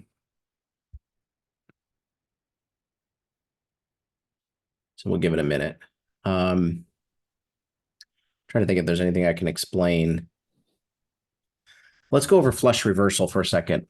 Flush reversal is a lot like delta divergence. Flush reversal says if you have a down bar, let's say this is, we'll put an R there because it's down. Okay, it's a down bar. And your net delta is positive, but you have a negative bar close. This is a flush reversal. If you have an up bar, we'll just put a G here for green, and you have negative net delta on a green bar, that is a flush reversal signal. This is my favorite order flow signal right there. You can do very well trading those. We're going to look at that on crude because that's our reversal market. So it is coming. All right, let's go over here. So it looks like this one might be set to trade around the clock. I forgot to check the times on it. Let me look at it.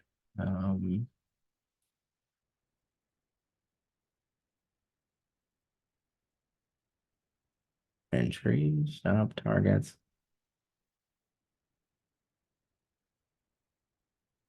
I have it as auto disarm. That's why. That's fine. We'll just do that for now.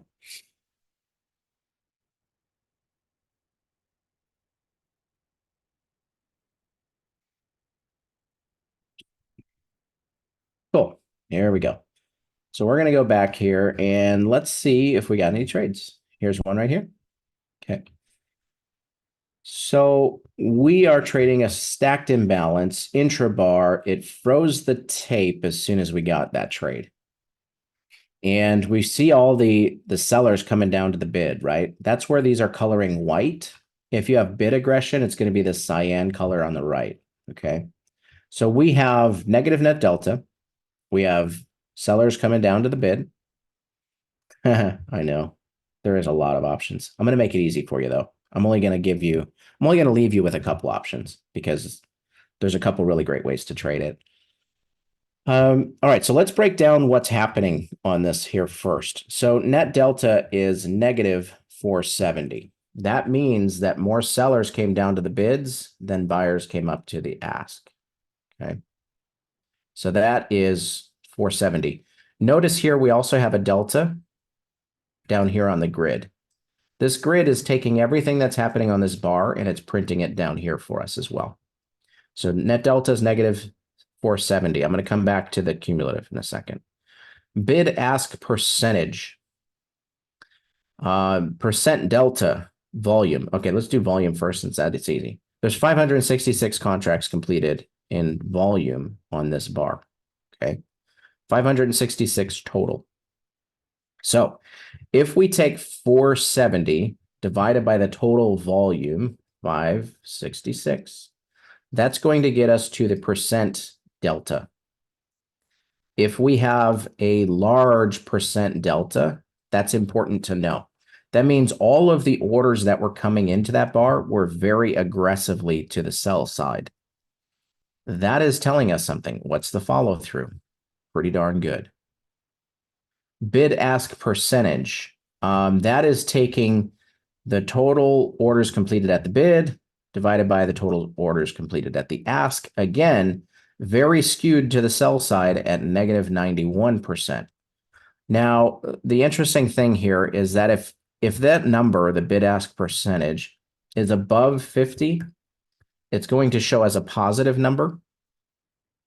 That's contracts. Yeah, contracts. If the number is below 50, it's actually going to show as a negative number. The reason that it's doing that is just to make it easier on your eyes. Technically, it would be like 40% or whatever. But the way that it does it is it flips it. So that way it's always 50 to 100, but it's either positive or negative. Okay. So if you see the negative number, just know that you get the idea. Okay. They're just flipping the ratio. Yeah, that covers us there. Then you have cumulative delta. How many of you are familiar with cumulative delta? Cumulative delta. What is cumulative delta? Cumulative delta is if you were to take the net delta, market opens at 1600. That's, sorry, 1800, which is, I've been saying 1600 all week. 1800, which is 6 p.m. Okay, market opens. What happens is it takes all the net deltas and it adds them up. Then you got negative minus those, minus those, minus those. Just take all these, add them up. You take all these and subtract them out. Okay. So positive net delta and negative net delta. What you end up with is either a positive or negative number for the day.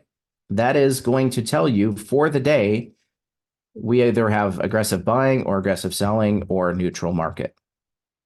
It's a pretty good thing to know. Pretty good thing to know. But how many people really care what happened overnight on MNQ once we hit 10 a.m.? How many people really care what the overnight traders did? Not that much.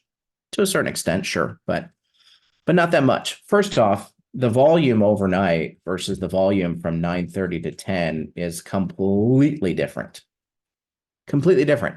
So why would we want to look at cumulative delta from the overnight? No, we don't care. We're not worried about that because we are scalping, and scalping is all about one thing and one thing only, and that is right now, baby. That's what we need to know. So I don't want to know about what happened overnight. So what we've done in this system is we've taken the cumulative delta and we've put it into number of bars back. So you can set this to 5 bars. What's going to happen is you're going to have 1, 2, 3, 4, 5. And it's going to take the sum of those numbers over the last 5 bars or the last 10 bars or the last 3 bars or however you set it. What's going to happen then is your cumulative delta is going to go above 0, below 0, above 0, below 0, much more often to show if the buyers are gaining traction or the sellers are gaining traction.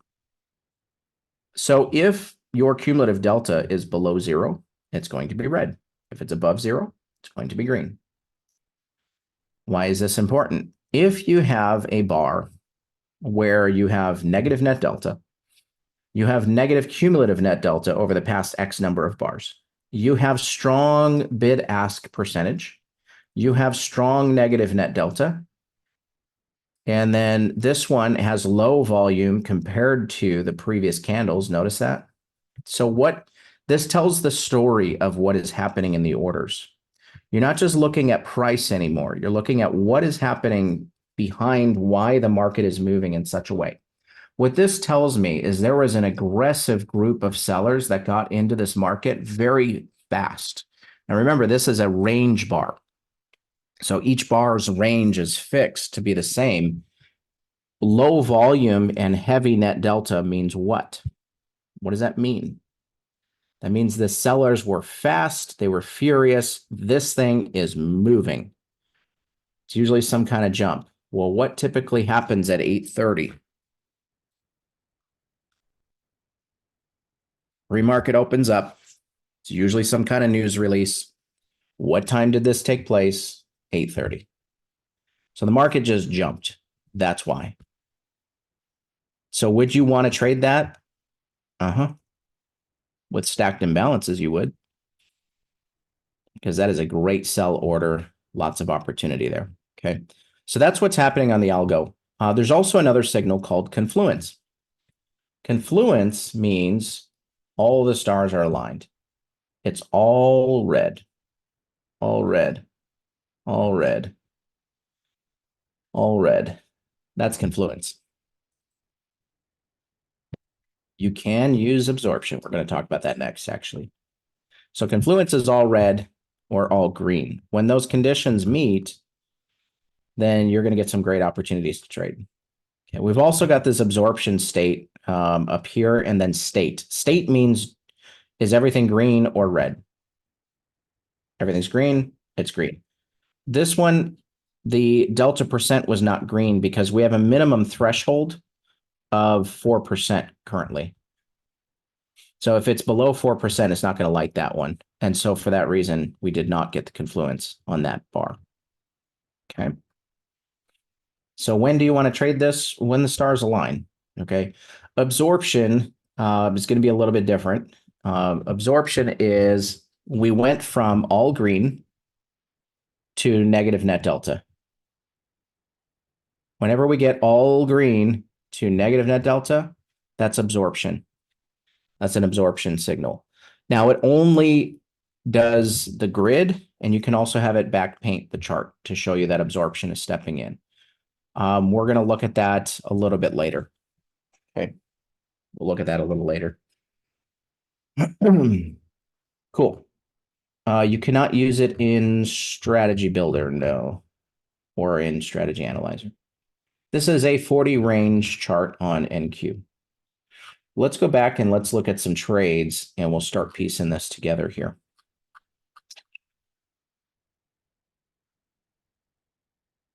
Does not require tick replay. Never turn on tick replay. Yeah, keep it off. You'll go crazy. You'll lose your mind. Okay, so here's the stacked imbalance signal. So what was happening here? We've got positive net delta. We've got positive cumulative net delta over. I've got this set to the past 3 bars. We've got positive bid ask, positive percent delta. Volume is 2000. The signal is right here. The question is, what do we want to trade on this? My thought is like 20 to 30. 20 to 30 ticks. Remember, scalp. This is NQ. We want to be quick. NQ quick is like 20. So there's another one. This is going short, so this one would have failed. That one would have been a stop out. We're just going to look at some trades here and see what we've got, and then we'll kind of piece it together. Personally, I'm going to tell you, I do not like trading order flow until after 10 o'clock. Because 9:30 to 10 is completely different than 10 to noon or 10 to 11:30. Those are like night and day difference. So I'm only going to look at like 10 o'clock and after. Okay. So there's another trade. We'll just say 20 ticks. We'll look at it at 20 ticks and see. Now, the reason I'm doing it this way is because usually there's a lot of trades, and I don't want to like miss out on this trade because I'm still long over here. You know what I mean? So a data box like this thing. Yeah, you're not going to get any anything on here. So I get where you're trying. I get where your head's at. I get where you're trying to go. But yeah, there's no plots in here that you can call up. So yeah, sorry, amigo. Yeah, so blackbirds, any of that kind of stuff, or if you're trying to program anything on there, it's not going to work. Here's another one. 20. There we go. And for good reason, like the team did a lot of work to put this one together. So they leave those plots hidden. Let's go to 10 o'clock. Here we go. So we got another one here. Let's go 20 ticks. That one might have been a stop. Let's bump it up to 30 because I think we still got room to hit 30 on these. So notice how it's telling me I've got a stacked imbalance trade. How do I know where the trade is? I'm looking at these little dots in here, and that's telling me where the trade is. Okay, so in case you're wondering, like, what are you doing? That's what I'm doing. So there we go. The other trades would have hit 32, so I'm not worried about going back and seeing. This one would have been a stop out. Oops, where did I go? This one would have been a short, and it would have stopped out, so that's a stop. And then this one is a short here. 20 ticks. You can go 30, actually, sorry. There's another one. 30 ticks. There's another one, stop out.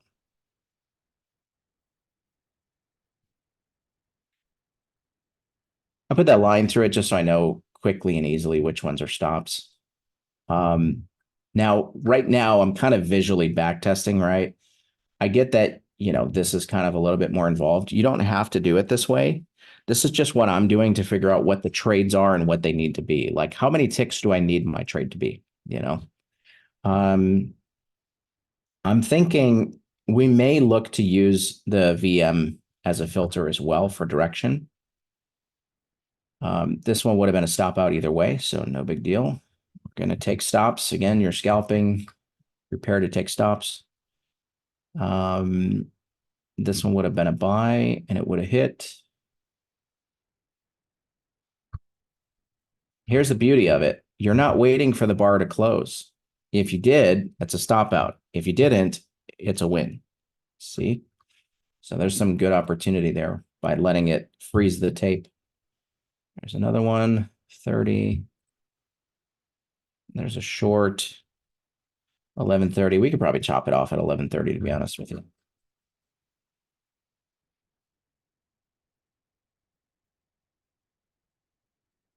$10, $30.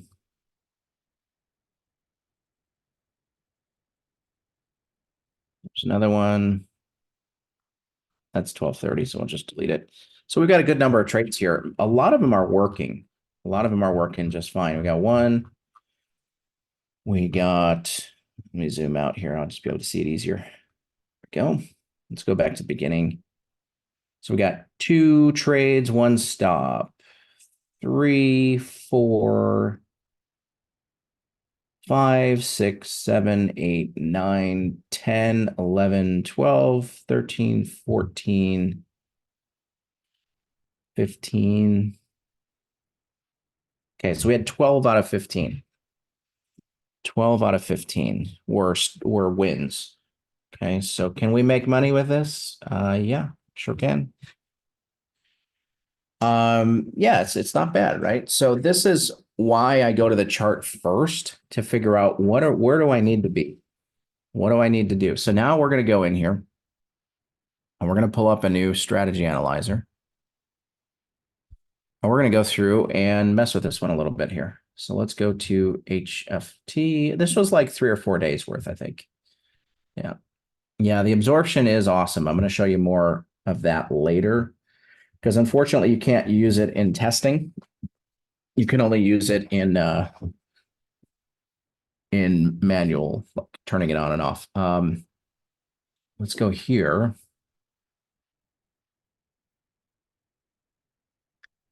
And let me turn off auto disarm. What auto disarm does is every time you take a trade, it'll disarm the algo.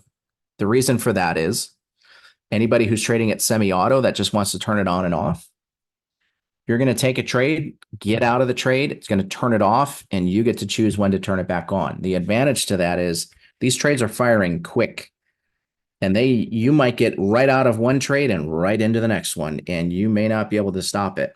And so that auto disarm was created so that as soon as the trade is done, or as soon as the trade's taken for that matter, it won't take any more trades until you tell it to, which is really cool. All right, so we've got minimum imbalance, multiplier 5, stacked imbalance is 3, but we're multiplying ticks per level. We're putting 4 ticks for each level of volume data in there. Okay. So that's what's happening there. Combined signals 1, we're just using this intra bar. That's fine. Now I'm going to start to put my ticks in here. I'm going to go 30 ticks and 30 ticks, and we're going to go 10 o'clock to 11:30. And I think we're good there. I'm going to show and require that we're above the 20 on a 1 minute. I'm also going to show the zigzags. I'm not going to require it yet. And I'm going to require the histogram is on our side. And then we will, let's save it this way. So we'll just save it as MNQ, scalp, hit OK. And then let's go to our analyzer and load it up. Cool.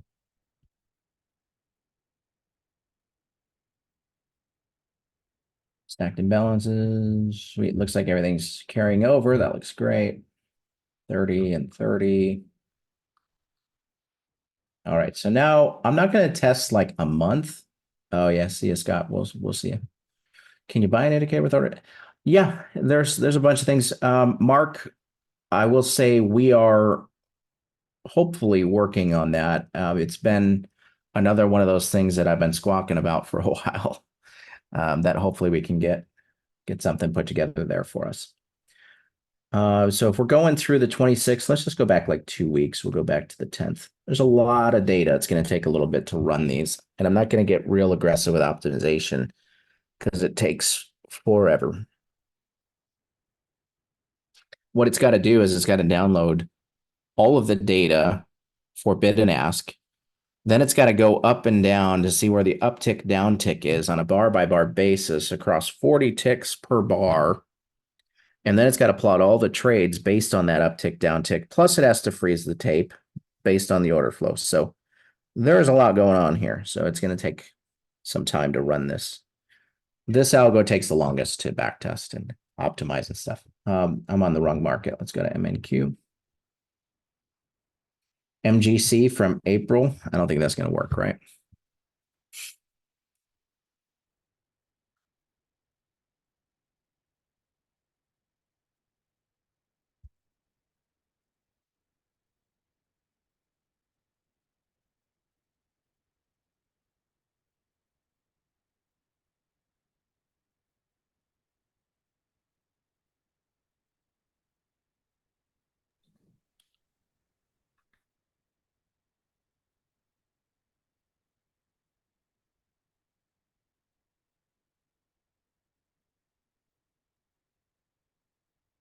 Yeah, so we'll see. Yeah, you can run this on MGC. Yeah.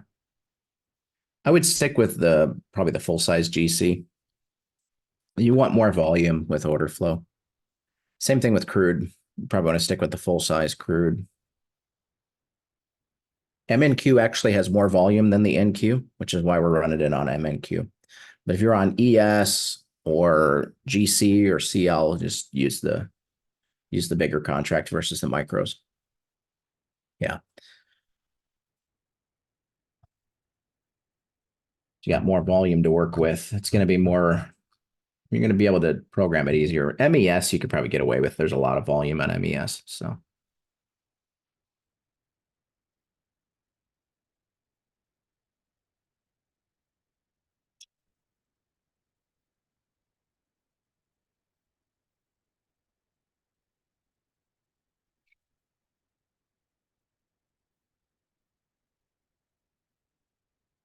while this is going, I'm going to see if it'll let me load another instance on the chart. Hopefully, I don't crash the system here trying to do this, but we'll see. You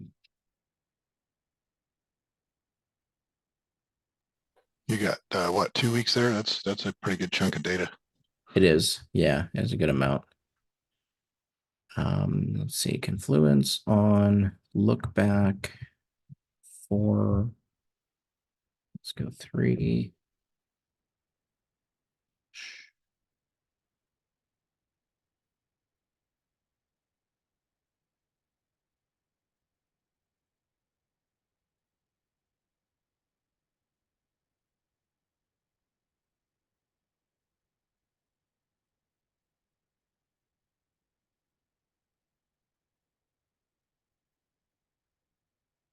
I'm kind of just putting this together on the other chart while we're waiting on this.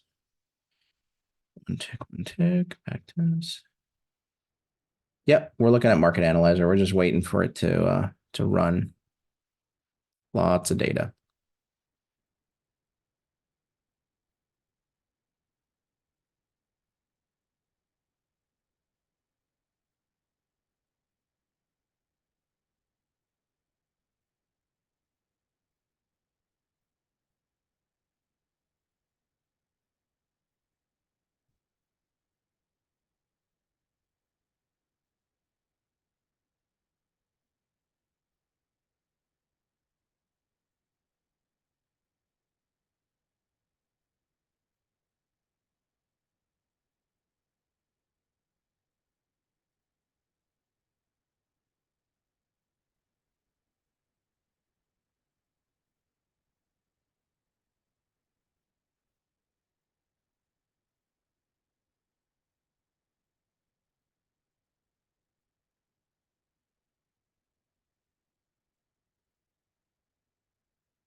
I told you it took the longest to back test. There's a lot going on in this one. We'll just come back tomorrow. Yeah. That's it for today, folks. We'll see you tomorrow. Too funny.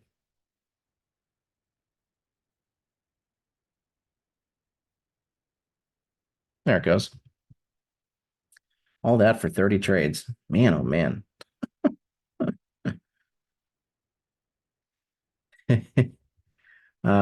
Let's go to the chart. Let's go take a look at the trades here. I'm gonna change a couple things while we're at it, just because grids. Let's turn off the grid. And then let's change the chart.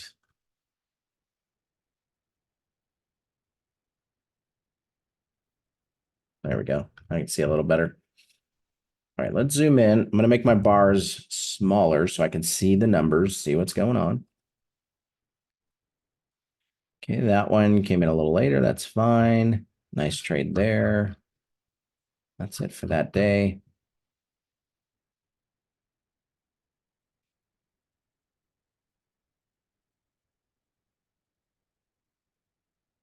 Trade there, went long.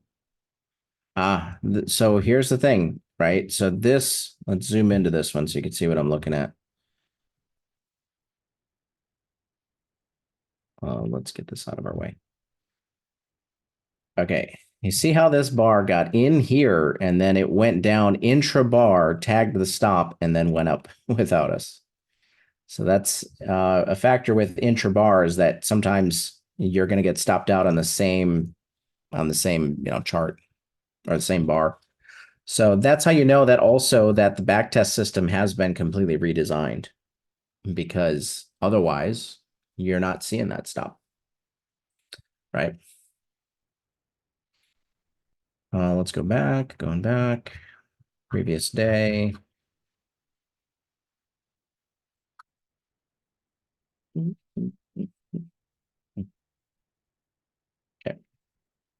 There's one, looks good, looks good. Looked good, didn't work. Yeah, I don't really have any issues with this template as a whole. I think, just going through and optimizing it could be good. I would optimize. I'm not going to do it because it's going to take forever. But I would optimize minimum imbalance, probably 3 to 6%, minimum imbalance multiplier, 3 to 10, maybe. Stacked imbalances, I would keep it at 3. Look back, you can optimize minimum balance. You could optimize ticks per level, just leave it at 3 or 4. And then you can optimize stops and targets. Filters as well. You can optimize the filters, but I'm not going to go through and optimize everything because, like I say, it would take a lot of time. But that's kind of an idea of what the system's doing and how it works. Next, what we're going to do is we'll go over, we've been looking at 3 different modes of running these, right? It would be, the, fully auto, semi-auto, or kind of somewhere in between, right? Where you're kind of deploying based on the day direction. If we did that here, odds are you're going to get better, better results by running it only in one direction for the day based on what the higher time frame's doing. Odds are you're going to get better results. So, that's a factor there as well. Let's go in and look at sort of a semi-auto approach. There's actually a couple things you can do. You can set it so that, as soon as you get into the moving average, let's say, you flip it to go long because you're trending up, and let's just say right here, right? You're coming down on a pullback, you're coming down into the moving average. As soon as you're down in that area, you flip it to go long. And as soon as you get a signal, you're in the trade for a quick pop. If it comes back into the EMA again, flip it to go long. Again, flip it to go long. Maybe you get a trade, maybe you don't. Now you're going short. So you flip it to go short in here, So that's another thing that you can do as a semi-auto if you're using the stacked imbalances. I have traded it that way. It works well. But I would say this could be optimized to get some good performance. Just takes time. Another option for semi-auto would be to run it with the confluence signal, or the confluence, or the flush reversal, which is primarily what I want to look at. So let me see, because I don't think I have any trades in here, actually. I'm not seeing anything coming through. Let me go into the settings and let's mess with this.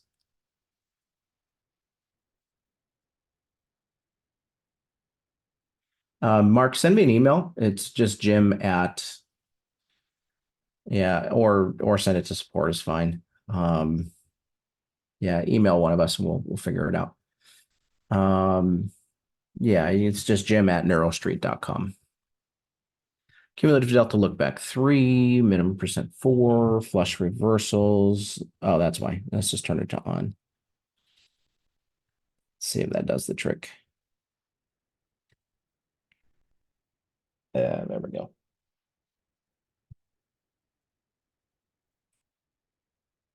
Okay. Just like before, we got different locations that we can deploy this based on. Maybe you want to use VWAP. Maybe you want to use divergence. Maybe you want to use absorption. Hint, hint. Let's take a look at it. Why am I not getting the numbers? Man, oh man. Okay, so it's kind of hard to see. I'm just going to zoom back out. Sorry, guys. We can see the flush reversal signal. Flush reversal I have set to bar close. Why would I want to set it to bar close? Because I don't want the flush reversal coming in. Remember, flush reversal is negative net delta on a positive close. See how we have negative net delta 86? Hard to see, I know, but negative 86 net delta, but a positive bar close. What does that mean? That means that even though there were more sellers trying to aggressively push the market down, the buyers stepped in and pushed the market price up. Very, very important. Here's the signal here, right? So negative net delta, positive close. What's the result? A lot of opportunity. I love the flush reversal signal. I especially love it coming out of absorption, which are these back painted magenta, cyan color looking things. Anytime you're coming out of absorption with a flush reversal signal, you're going to get some good things happening. Let's see if we can find some. Here's one. Maybe. No, just kidding.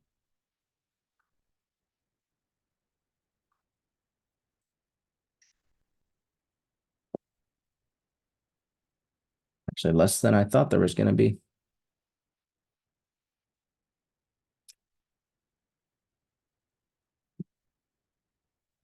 So, oh, you wouldn't have absorption because it's not positive net delta. Duh. That's not possible. So let's just turn it off. We'll just leave it. That's fine. But flush reversal. So where could you look to trade these? You've got just the same, same story. You've got divergence here, a little bit of divergence, actually. It's hard to tell. A little bit of divergence here, right? Equal lows in momentum, lower lows in price. There's your flush reversal signal. That's one choice, right? So you could do that. You could, come in and out of these support resistance levels. You've got, it hasn't quite made it down there and then eventually came down, and you didn't get any flush reversals there, but that would be one option. You could trade it out of VWAP as an option. All right. So a number of different options there. The way that I like to trade this a lot is piled up with when there's other signals involved. I'm not going to go deep into it today, but just know that I'm working toward hopefully getting something like this programmed soon for us. So probably won't happen until after TickBlaze is launched, but I'm pulling hard for it because it's a really good signal. So anyway, so flush reversal, use it with location based, is going to be the best way to run it. I wouldn't necessarily run just flush reversal signals with optimizations. I think putting it, turning it on in the right locations is going to be great. So let's look at some of these trades and see, are these locations we would want to trade it? Okay. So we've got some longs coming in here, right? What happened down here? Well, you've got this little low, and then it moved up, came down, tagged right here. That was one of our locations. Came in and did that, right? Big round number algo. And then let's see, there's a liquidity sweep there, no signals. It's kind of hard. Yeah, here's one. Here's one, right? So flush reversal. This actually might have been a stop out, depending on how aggressive you set your stops. If you set it to 15, you're getting stopped out. If you set it to 20, you're in the money. So I think probably 20 ticks, something like that on crude is probably going to be a good number for you. Flush reversals coming out of liquidity sweeps. How many of you are familiar with liquidity sweeps? Anybody understand that concept?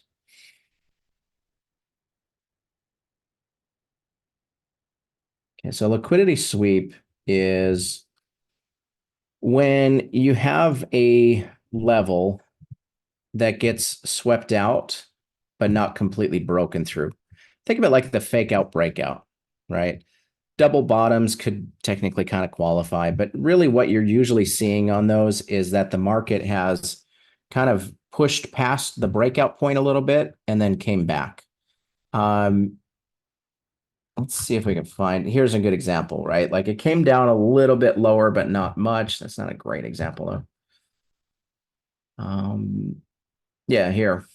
Do you see how this came down? And you can turn your zigzags on to make it easier to see, like that. You see how this barely comes down and then you get the positive close coming out of absorption? That's a great way to trade these two. If you get a flush reversal in that instance, or absorption for that matter, you've got a really great trade. Trading order flow out of liquidity sweeps is one of the best things out there, I think. Yeah, there's just not a lot of data on this chart. Yeah, here's one. Look at this. So there's the low, right? You see how that barely sweeps below and then we get a flush reversal signal? That is gold right there. Like if you have major highs and lows that get swept out and then you get a flush reversal signal, money. You can clean up on these trades. They're really great. So that's another way to run it. How do you know what are major levels? Well, we've already looked at levels that cut through VWAP, right? We've already looked at those. We've looked at coming out of divergence. That's more of a real-time thing, though. The other thing that you can look at is anything that causes a trend, 1, 2, 3 minimum for a trend. That's a strong resistance level. One higher low, 1, 1, 2, 3, strong low. Any low or high of a trend is always going to be strong resistance or support. Notice how this one barely gave a pullback and then barely pushed and then barely closed above. And then that was the low, which had already swept out that liquidity and that gets run through. It kind of chops around for a while when it gets in there and then slams it down. So you really want to find the clean trends for support and resistance. Let's go in here and just give another example. See how this one is the high that led to the 1, 2, 3, 4, 5. That's going to be strong resistance. So if you get a signal when you come back to this level,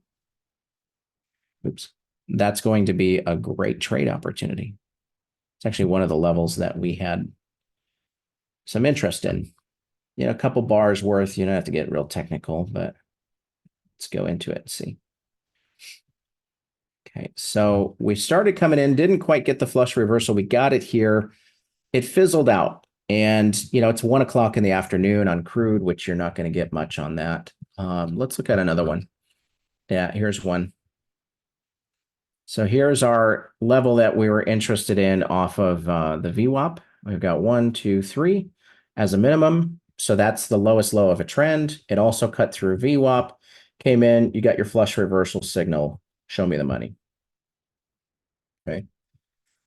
So that's a great way to trade this one as well. We can even look at this level. This was one that we looked at. We can just look at one bar, or, a couple bars or something like that. We don't have to get real technical about it, but let's just draw a box here. So this one didn't quite make it down into there. This one did, but it was just absorption and it got run through. So that didn't happen. Yeah, you see this is absorption, but no signals. And actually this signal would have been there, I guess. Oh, these are the ones that we deleted because they were too choppy. That's what it was. Yeah. And then this one we already looked at. We already kind of looked at that one. Let's see if, does this provide any support? This one happened way up here, so it's not there. This one happened way up here, so no trade. Let's come back in. Yeah, and then this one kind of swept, but the flush reversals, it's actually here, which I think this is probably okay. You could have traded that. Yeah. Here, let's look at this one. So this is the high. There's your 1, 2, 3. Kind of pulled back a little bit, kept going. So this is going to be strong resistance here. Let's see if it makes it up there. Seriously, this thing's killing me. There we go. It would really be kind of all that. Never quite made it up there. There's another one, right? 1, 2, 3. There's another one, 1, 2, 3. Swept it out. There's the trade. Cool. Flush reversal. Bar close.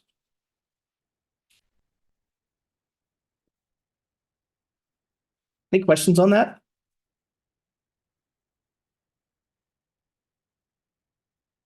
Kind of covered a few different things, right? We covered flush reversals based on location. We've covered stacked imbalances based on optimizing. Directional focus, you could certainly deploy it just directionally based on what the market's doing. So good stuff. What else? What else? What else? I think we pretty much covered it, actually. I think there's too much else to go through on that. Crude for reversals, right? Crude's an oscillating market.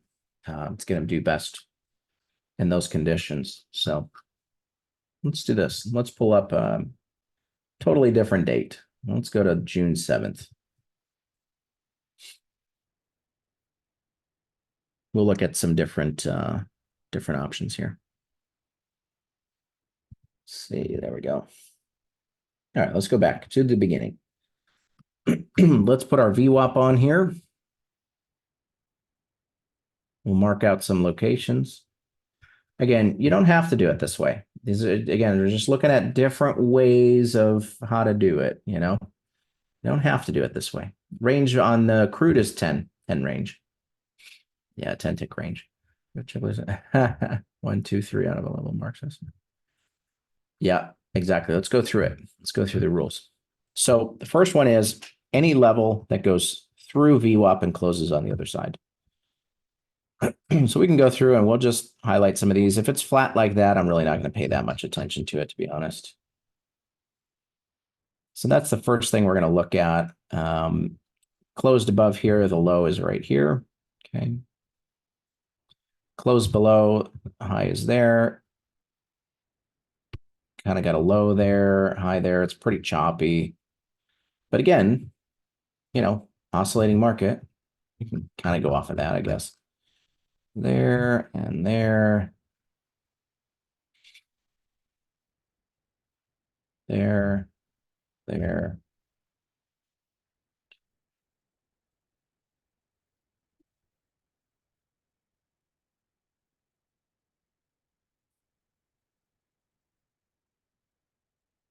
This is a little too shallow. I'm not really worried about that one, to be honest.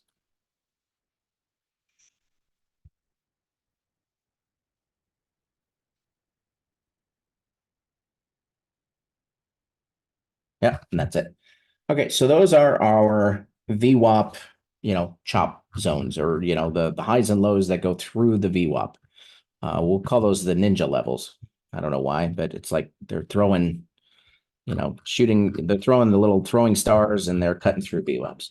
They're ninjas. All right, so let's go into some of these levels and see if they get hit. So we've got one here.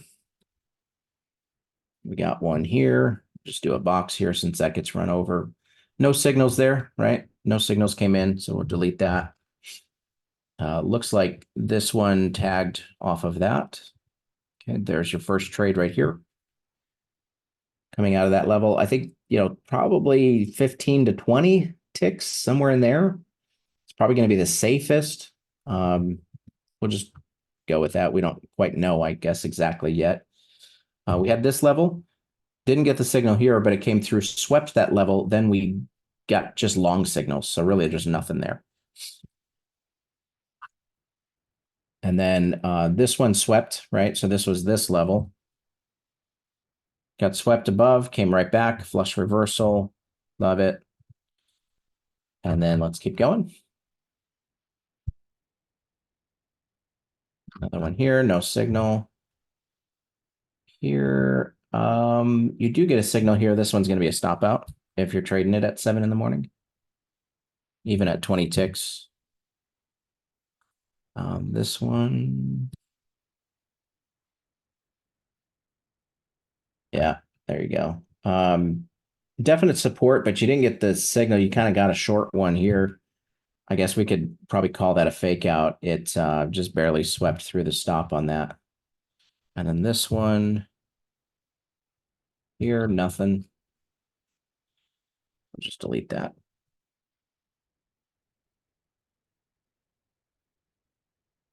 No signals. Definite resistance there, but didn't get a signal until here the second time through. I don't like trading anything. Oops, the second time through. Stop, go away. Escape, please. Come on. Weird. Yeah, I don't like trading anything the second time coming out of a level, so that would have been a stop. This one, yeah, it kind of came into this zone down in here, and then you've got to trade there, and then no signal there, and then let's frame that. That's it. So not quite great. I think you'd probably have to filter these out a little bit based on some more conditions, but there's definitely some good ones in there. Usually the ones that kind of go through a little more. This actually is not a level. I don't know why that's there. So the ones that go deeper and then go all the way through, that's one option. The other thing we can look at, like we talked about, is anything that causes a trend, highs and lows that cause a trend. So let's check it out. 1, 2, 3, 4, 5. So that becomes support. Okay. Comes right back in, definite support, no signal. Totally fine. That's lower high 1, straight down 1, lower, higher low. So that doesn't count. The idea of trend theory is if it comes back to the low that created the wave, then that's not going to be you'd start over the wave count. I'm not going to get into the depths of all of that in here, but clearly that's a trend, right? There's clean support, bunch of chop and noise. And then this one, 1, 2, 3, 4, 5, right? We've already got that mapped out. 1, 2, 3, 4, 5. So this becomes support. And then there's a bunch of chop in here, but eventually you do get a couple signals that work. Notice how this one fails. Look at this. I want to dive into this here for a second. Because this did not cause a trend, right? This is just a single level all the way down. Well, what happened? It swept liquidity. It didn't really show us that the market was bearish. So why would we want to trade this level once, let alone twice? So this keeps you out of that trade. Just having a little bit of extra analysis to know this is 1 higher low, 1 higher low, 1 higher low, 1 higher low, 1 higher low, 1. there's really no start of a trend here because it keeps tagging the lows, keeps tagging the lows, keeps tagging the lows, keeps tagging it, tags again. They keep tagging the lows. Then it finally runs one liquidity sweep back inside. That's not a trend.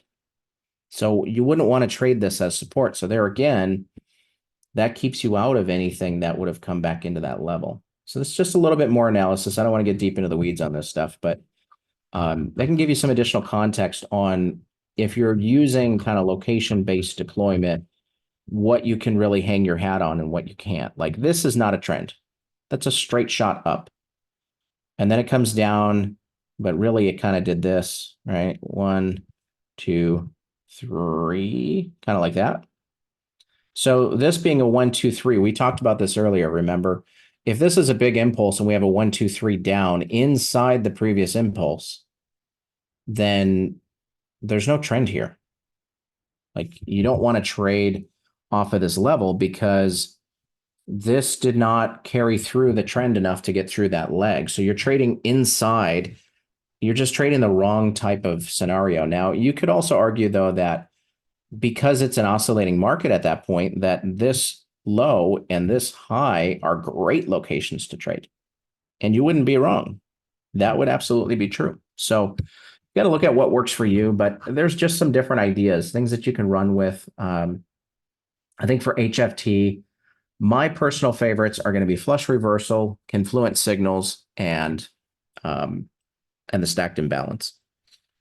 So that's my take on it. It's a really, really great system. It's just not our simplest system to optimize and to understand and to deploy. It is more complex than the rest of the algos. Doesn't make it bad. It just makes it more of a challenge. If you're up for a challenge, there you go. Trade with this one. Anybody have any questions on that? Good to go? I have a question. Do you ever do the stacked imbalances horizontally as opposed to diagonally? You can. I think I did on ES. I think I did on ES. Yeah, we didn't talk about that. So that's a good point. Let's go into it. So there is a stacked imbalance that you can trade horizontal versus diagonal. So normally you're going to have the stacked imbalance is going to go diagonal like this, up, up, up, right? So if you were kind of drawing this out, it always goes like this, diagonally. Well, what if you don't really want it to be diagonal? Maybe you want it to be horizontal. Then what it's going to do is instead of comparing the low to the high, it's going to compare this one to this one, this one to this one, that one to that one. You can do it that way as well. So whatever, whatever works for you, you can try it both ways, optimize it, see what works better. So I think on ES, I might have used to do it that way, actually. The ultimate answer is, the optimize to find out which is better. But yeah, found that sometimes where surprisingly horizontal is better, but it's not always the case. yeah, that could very well be, especially on NQ. NQ could be a good one. So cool deal. What else? Anybody got anything? I think we're good. Otherwise, we actually kind of got through that pretty quick, which is great. Trying to copy some of the settings, notice the difference in location of settings between my chart.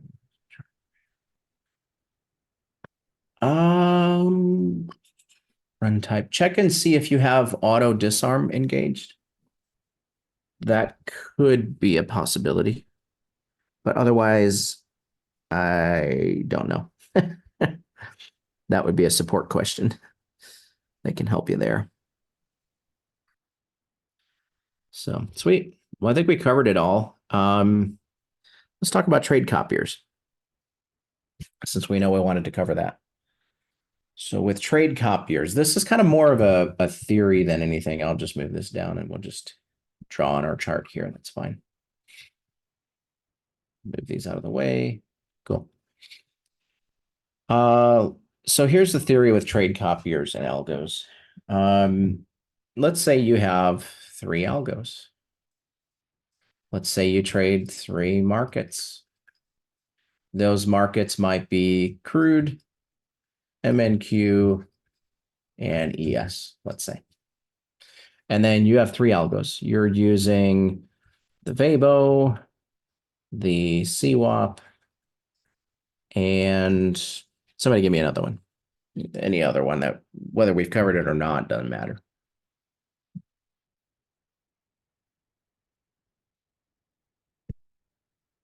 HFT, ready, set, go. Engulfing. Let's do engulfing. Yeah, that's a new one. So you've got three algos and you got three markets. How do you trade them? How do you trade them? Here's the thing. Every market that you trade multiple algos on, let's say for crude, you want to trade the Weibo and engulfing. I'm just using examples here. And for MNQ, you want to trade all three. And then for ES, you want to trade CWAP. I don't know. So how would you look to do that? Well, this one is fine because you're only trading the one algo on this market. But for CL, you've got two different algos on the same market. So you got two options here. One is you can trade MCL and you could trade like MCL on engulfing and then Weibo on the CL. That's one option to get around it. The other option is you can use multiple accounts. So you could have an account for each algo. You wouldn't do it for each instrument, just each algo. Okay, so let's say the Weibo, you have one account. The CWAP, you have another account. The engulfing, you have another account. Then what you do then is you just run this on whatever markets you want because they're all different charts. So you might run this on three markets, you might run this on two markets, you might run this on three markets. Totally fine. In this case, you would have 8 charts all running at the same time. You'd have 3 accounts, account 1, account 2, account 3, named, you can name them appropriately, or just, if you're trading a evals or prop, obviously they're going to be named according to those. So now you've got those running on different accounts and different markets, and you can kind of do whatever you want. Now, let's say you want to copy. You're not going to run more charts. You've already got 8 charts. Like, you don't want to run more. So what you use is the trade copier. Now, the copier is going to take everything that the algos do, and it's going to copy them across multiple accounts. So let's say you assign 5 accounts to each of the algos. So you're going to have one leader account that's trading the algo, and then you're going to copy that across to 4 more accounts. And then you would copy these over to those 4 accounts. So now you've got 5 accounts trading this, 5 trading that, 5 trading that. And this is just an example. And so now you don't have to worry about the algo taking, different sides or things like that because you've got them on different instruments and different accounts. Cool. Yeah, we'll get the recordings are coming out Friday, and so we'll get those out to you. How do you deal with apex rules and having opposite positions on same instrument, different accounts? Is there a rule on that you can't have opposite positions on different accounts? I didn't know of anything of the sort.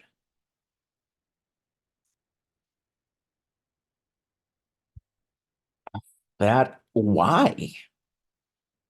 No hedging. Give me a break. Was that a new thing? Is that one of the things that they came out with in the woe is me and 3 hours of videos that they put together that people are scamming us and taking advantage of us? And oh my God, it's so terrible. And we can't possibly make any money, even though we probably make $10 million a month. And and that's been around a while. Okay.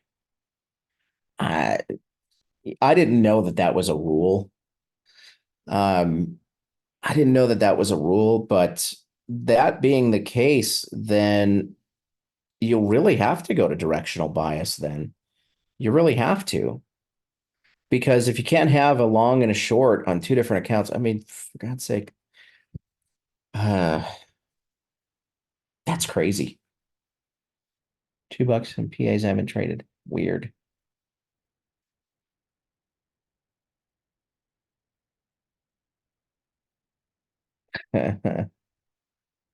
Yeah, but people have been doing that forever. So there's a thought, it's not a new rule, but they talk about going long on one account, short on the other to blow out one account, hit on the other. What did you think was going to happen when you did one day to pass? Of course that's going to happen. There's a news release. It's FOMC. You buy two evals, you set one to go long, you set one to go short on a breakout off the news. One hits, one doesn't. People have been doing that for years. But you do one day to pass. It doesn't matter because you can't really do that on your accounts. That's what they have the consistency rules in place for. Crazy. Crazy, crazy. Interesting. Okay, so you can't do opposite direction. So then let's just say this then. So you kind of have to pick a direction for the day. If you're trading algos on prop, multiple algos, you really got to pick a direction. So that's where we talk about like daily going in, check your direction for the day and deploy it in that way. And otherwise you're trading reversals on crude, so maybe it's not a big deal. Um, yeah, I don't know. But something to know. Yeah, that's interesting. So they don't care about it on the evals, just the PAs. Okay. Well, if you're going to do it on the eval, what's the point, right? Because you can't do it on the PAs. And last I checked, we're not here to pass evals. We're here to get paid. So then, yeah, just do it the right way, and then you won't have to worry about it when you get funded. You can use the algos to get funded. Yes, absolutely. Yeah, I'm with you too on that, David. Yeah. Too many traders, you can literally be one of the evals. Different prop for different accounts. You could use different prop firms with different accounts. That's actually a very good point, Richard. That's actually a great point. If you want to do one to go long and one to go short, or if you're not don't want to worry about that, then use a different prop firm. And yeah, then you can just put one account for the Vabo, in, I don't know, Bull and Ox, and the other is going to be on Apex or whatever the case. You can do it that way. Yeah.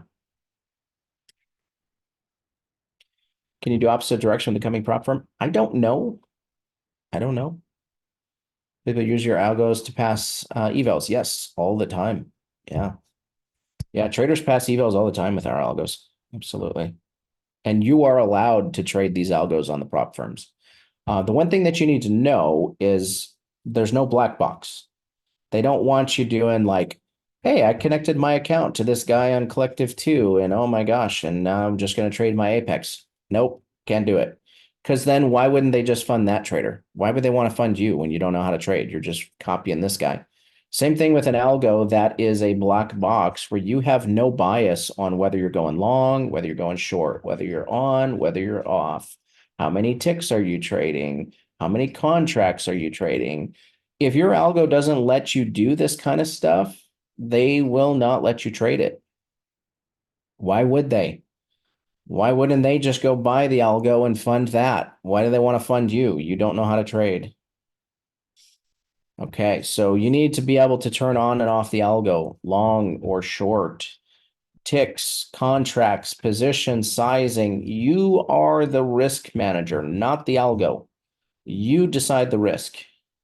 You decide the money management. You are in charge of that stuff.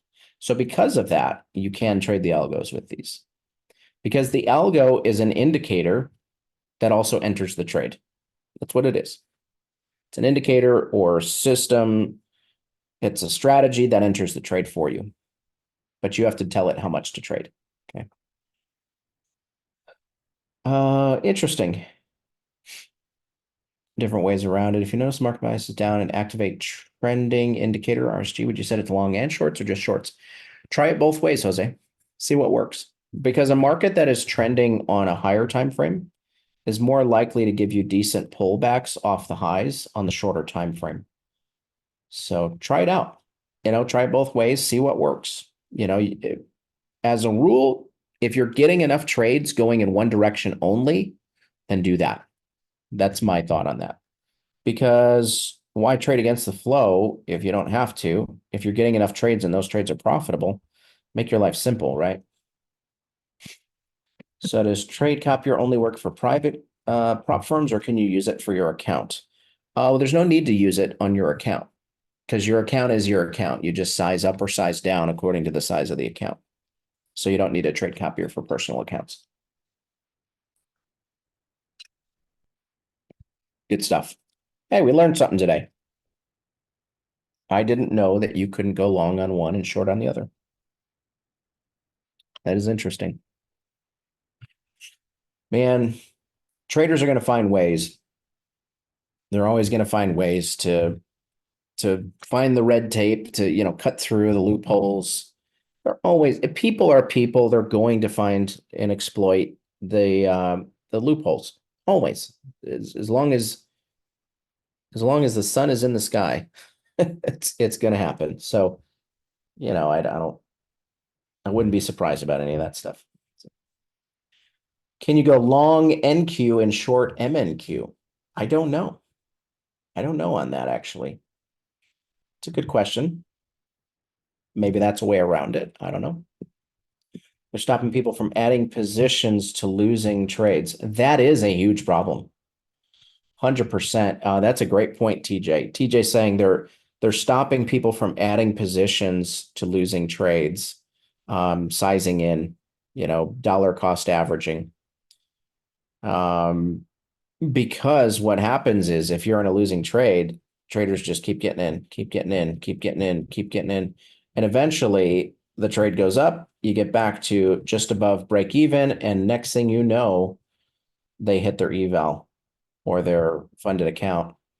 Traders have been doing this for a while. I can tell you, I've personally seen traders do this, and they make it seem like they're the greatest traders in the world because they never take a losing trade.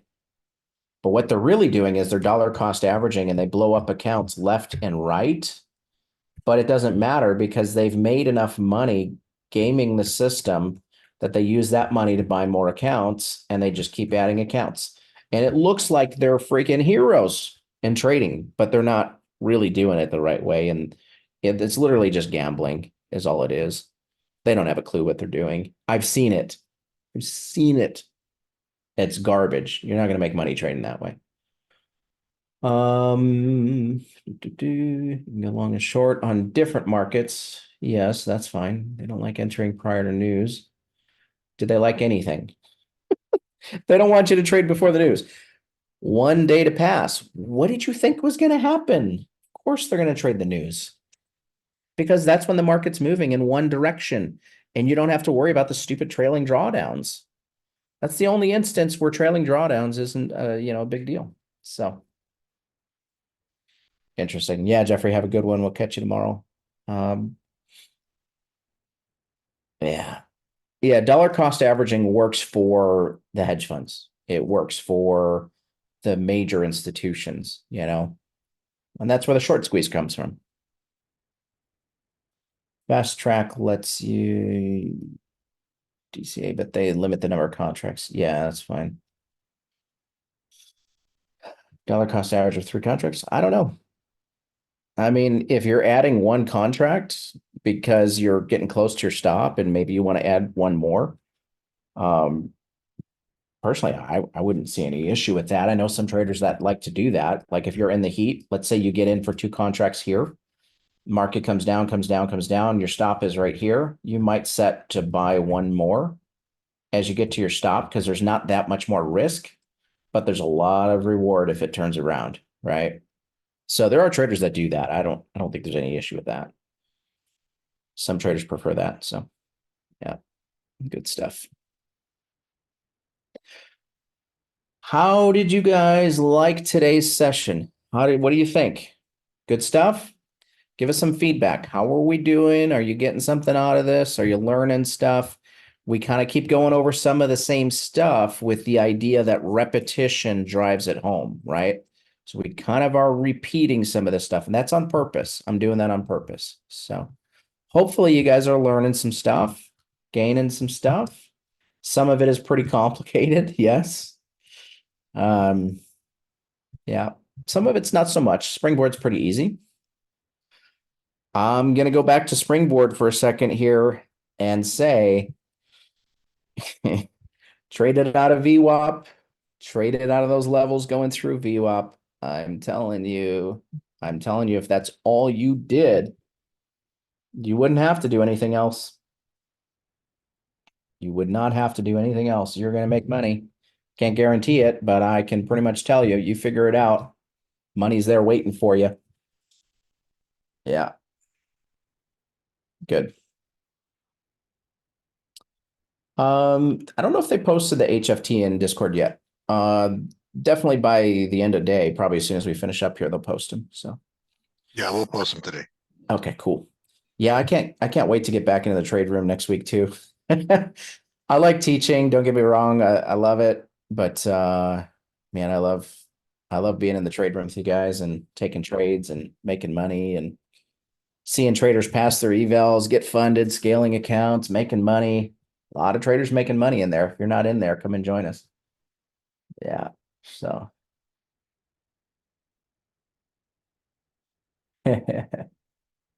we use VWAP and AVP yet. I don't know. I think I'm just gonna do the anchored VWAP because that's what we're programming for TickBlaze. So they're working on it for me, which is great. Can't wait to have that. Let me tell you, it's gonna be awesome. Would you trade CWAP on four markets? Yeah, you could. You could. You could trade CWAP on anything. I like it best on MNQ. I like it best on MNQ. The CWAP does best on that market. Yeah, good stuff. Ready, set. We're gonna go over that. I think we got that for tomorrow. That one is gonna be really good on crude oil. How do I know? Because I've done the math. I've traded the trades. I've got the data. So enter manually at certain levels. There's a certain setting to enable rather than turning it on. Yeah, what you could do, Ronald. So let's say, I know I'm on HFT, but let's say you want to run the algo and just turn it on manually. You just go to long only as soon as it comes into your level. Let's say this is your VWAP, right? And market's coming down, coming down, coming down. And you go, okay, we're in VWAP, turn on longs. You just go to longs only. If you get a signal, you're in the trade. If you don't get a signal, you're not in the trade. Let's say it comes through, pierces the other side, off. Comes down, comes back into VWAP, short. Turn it on. You get a signal, it's in the trade. If you don't get a signal, comes through the other side, turn it off. Cool. So that's all you got to do. Yeah, that's the easiest way. Is there a list of algos and what they work best on? No, there is a list of algos, but not what they work best on necessarily. Weibo does best on which instrument? I don't know. I think GC is great for Weibo. GC is good. I think it probably works on everything, but that's the one that I've personally seen the most with, but I think other traders are using it for other stuff just fine. Yeah, GC 7 to 10. Good to know. Good to know. Sweet. All right, guys. Have a fantastic rest of the day, and we'll see you back here tomorrow. For those of you in the GAP program, I'll see you in about an hour. We'll talk some more. A lot of talking today. Did a lot of talking yesterday. Had a 3-hour session, then had a podcast interview with someone, and then had a coaching session, and busy. I don't know the topic. I'm going to go look right now and go look at our list and see what we need to cover. So it's a mystery. I'm going to keep you guessing. All right, we'll see you there. Traders, have a great rest of the day. Catch you back here tomorrow. Cheers, everybody. Take care.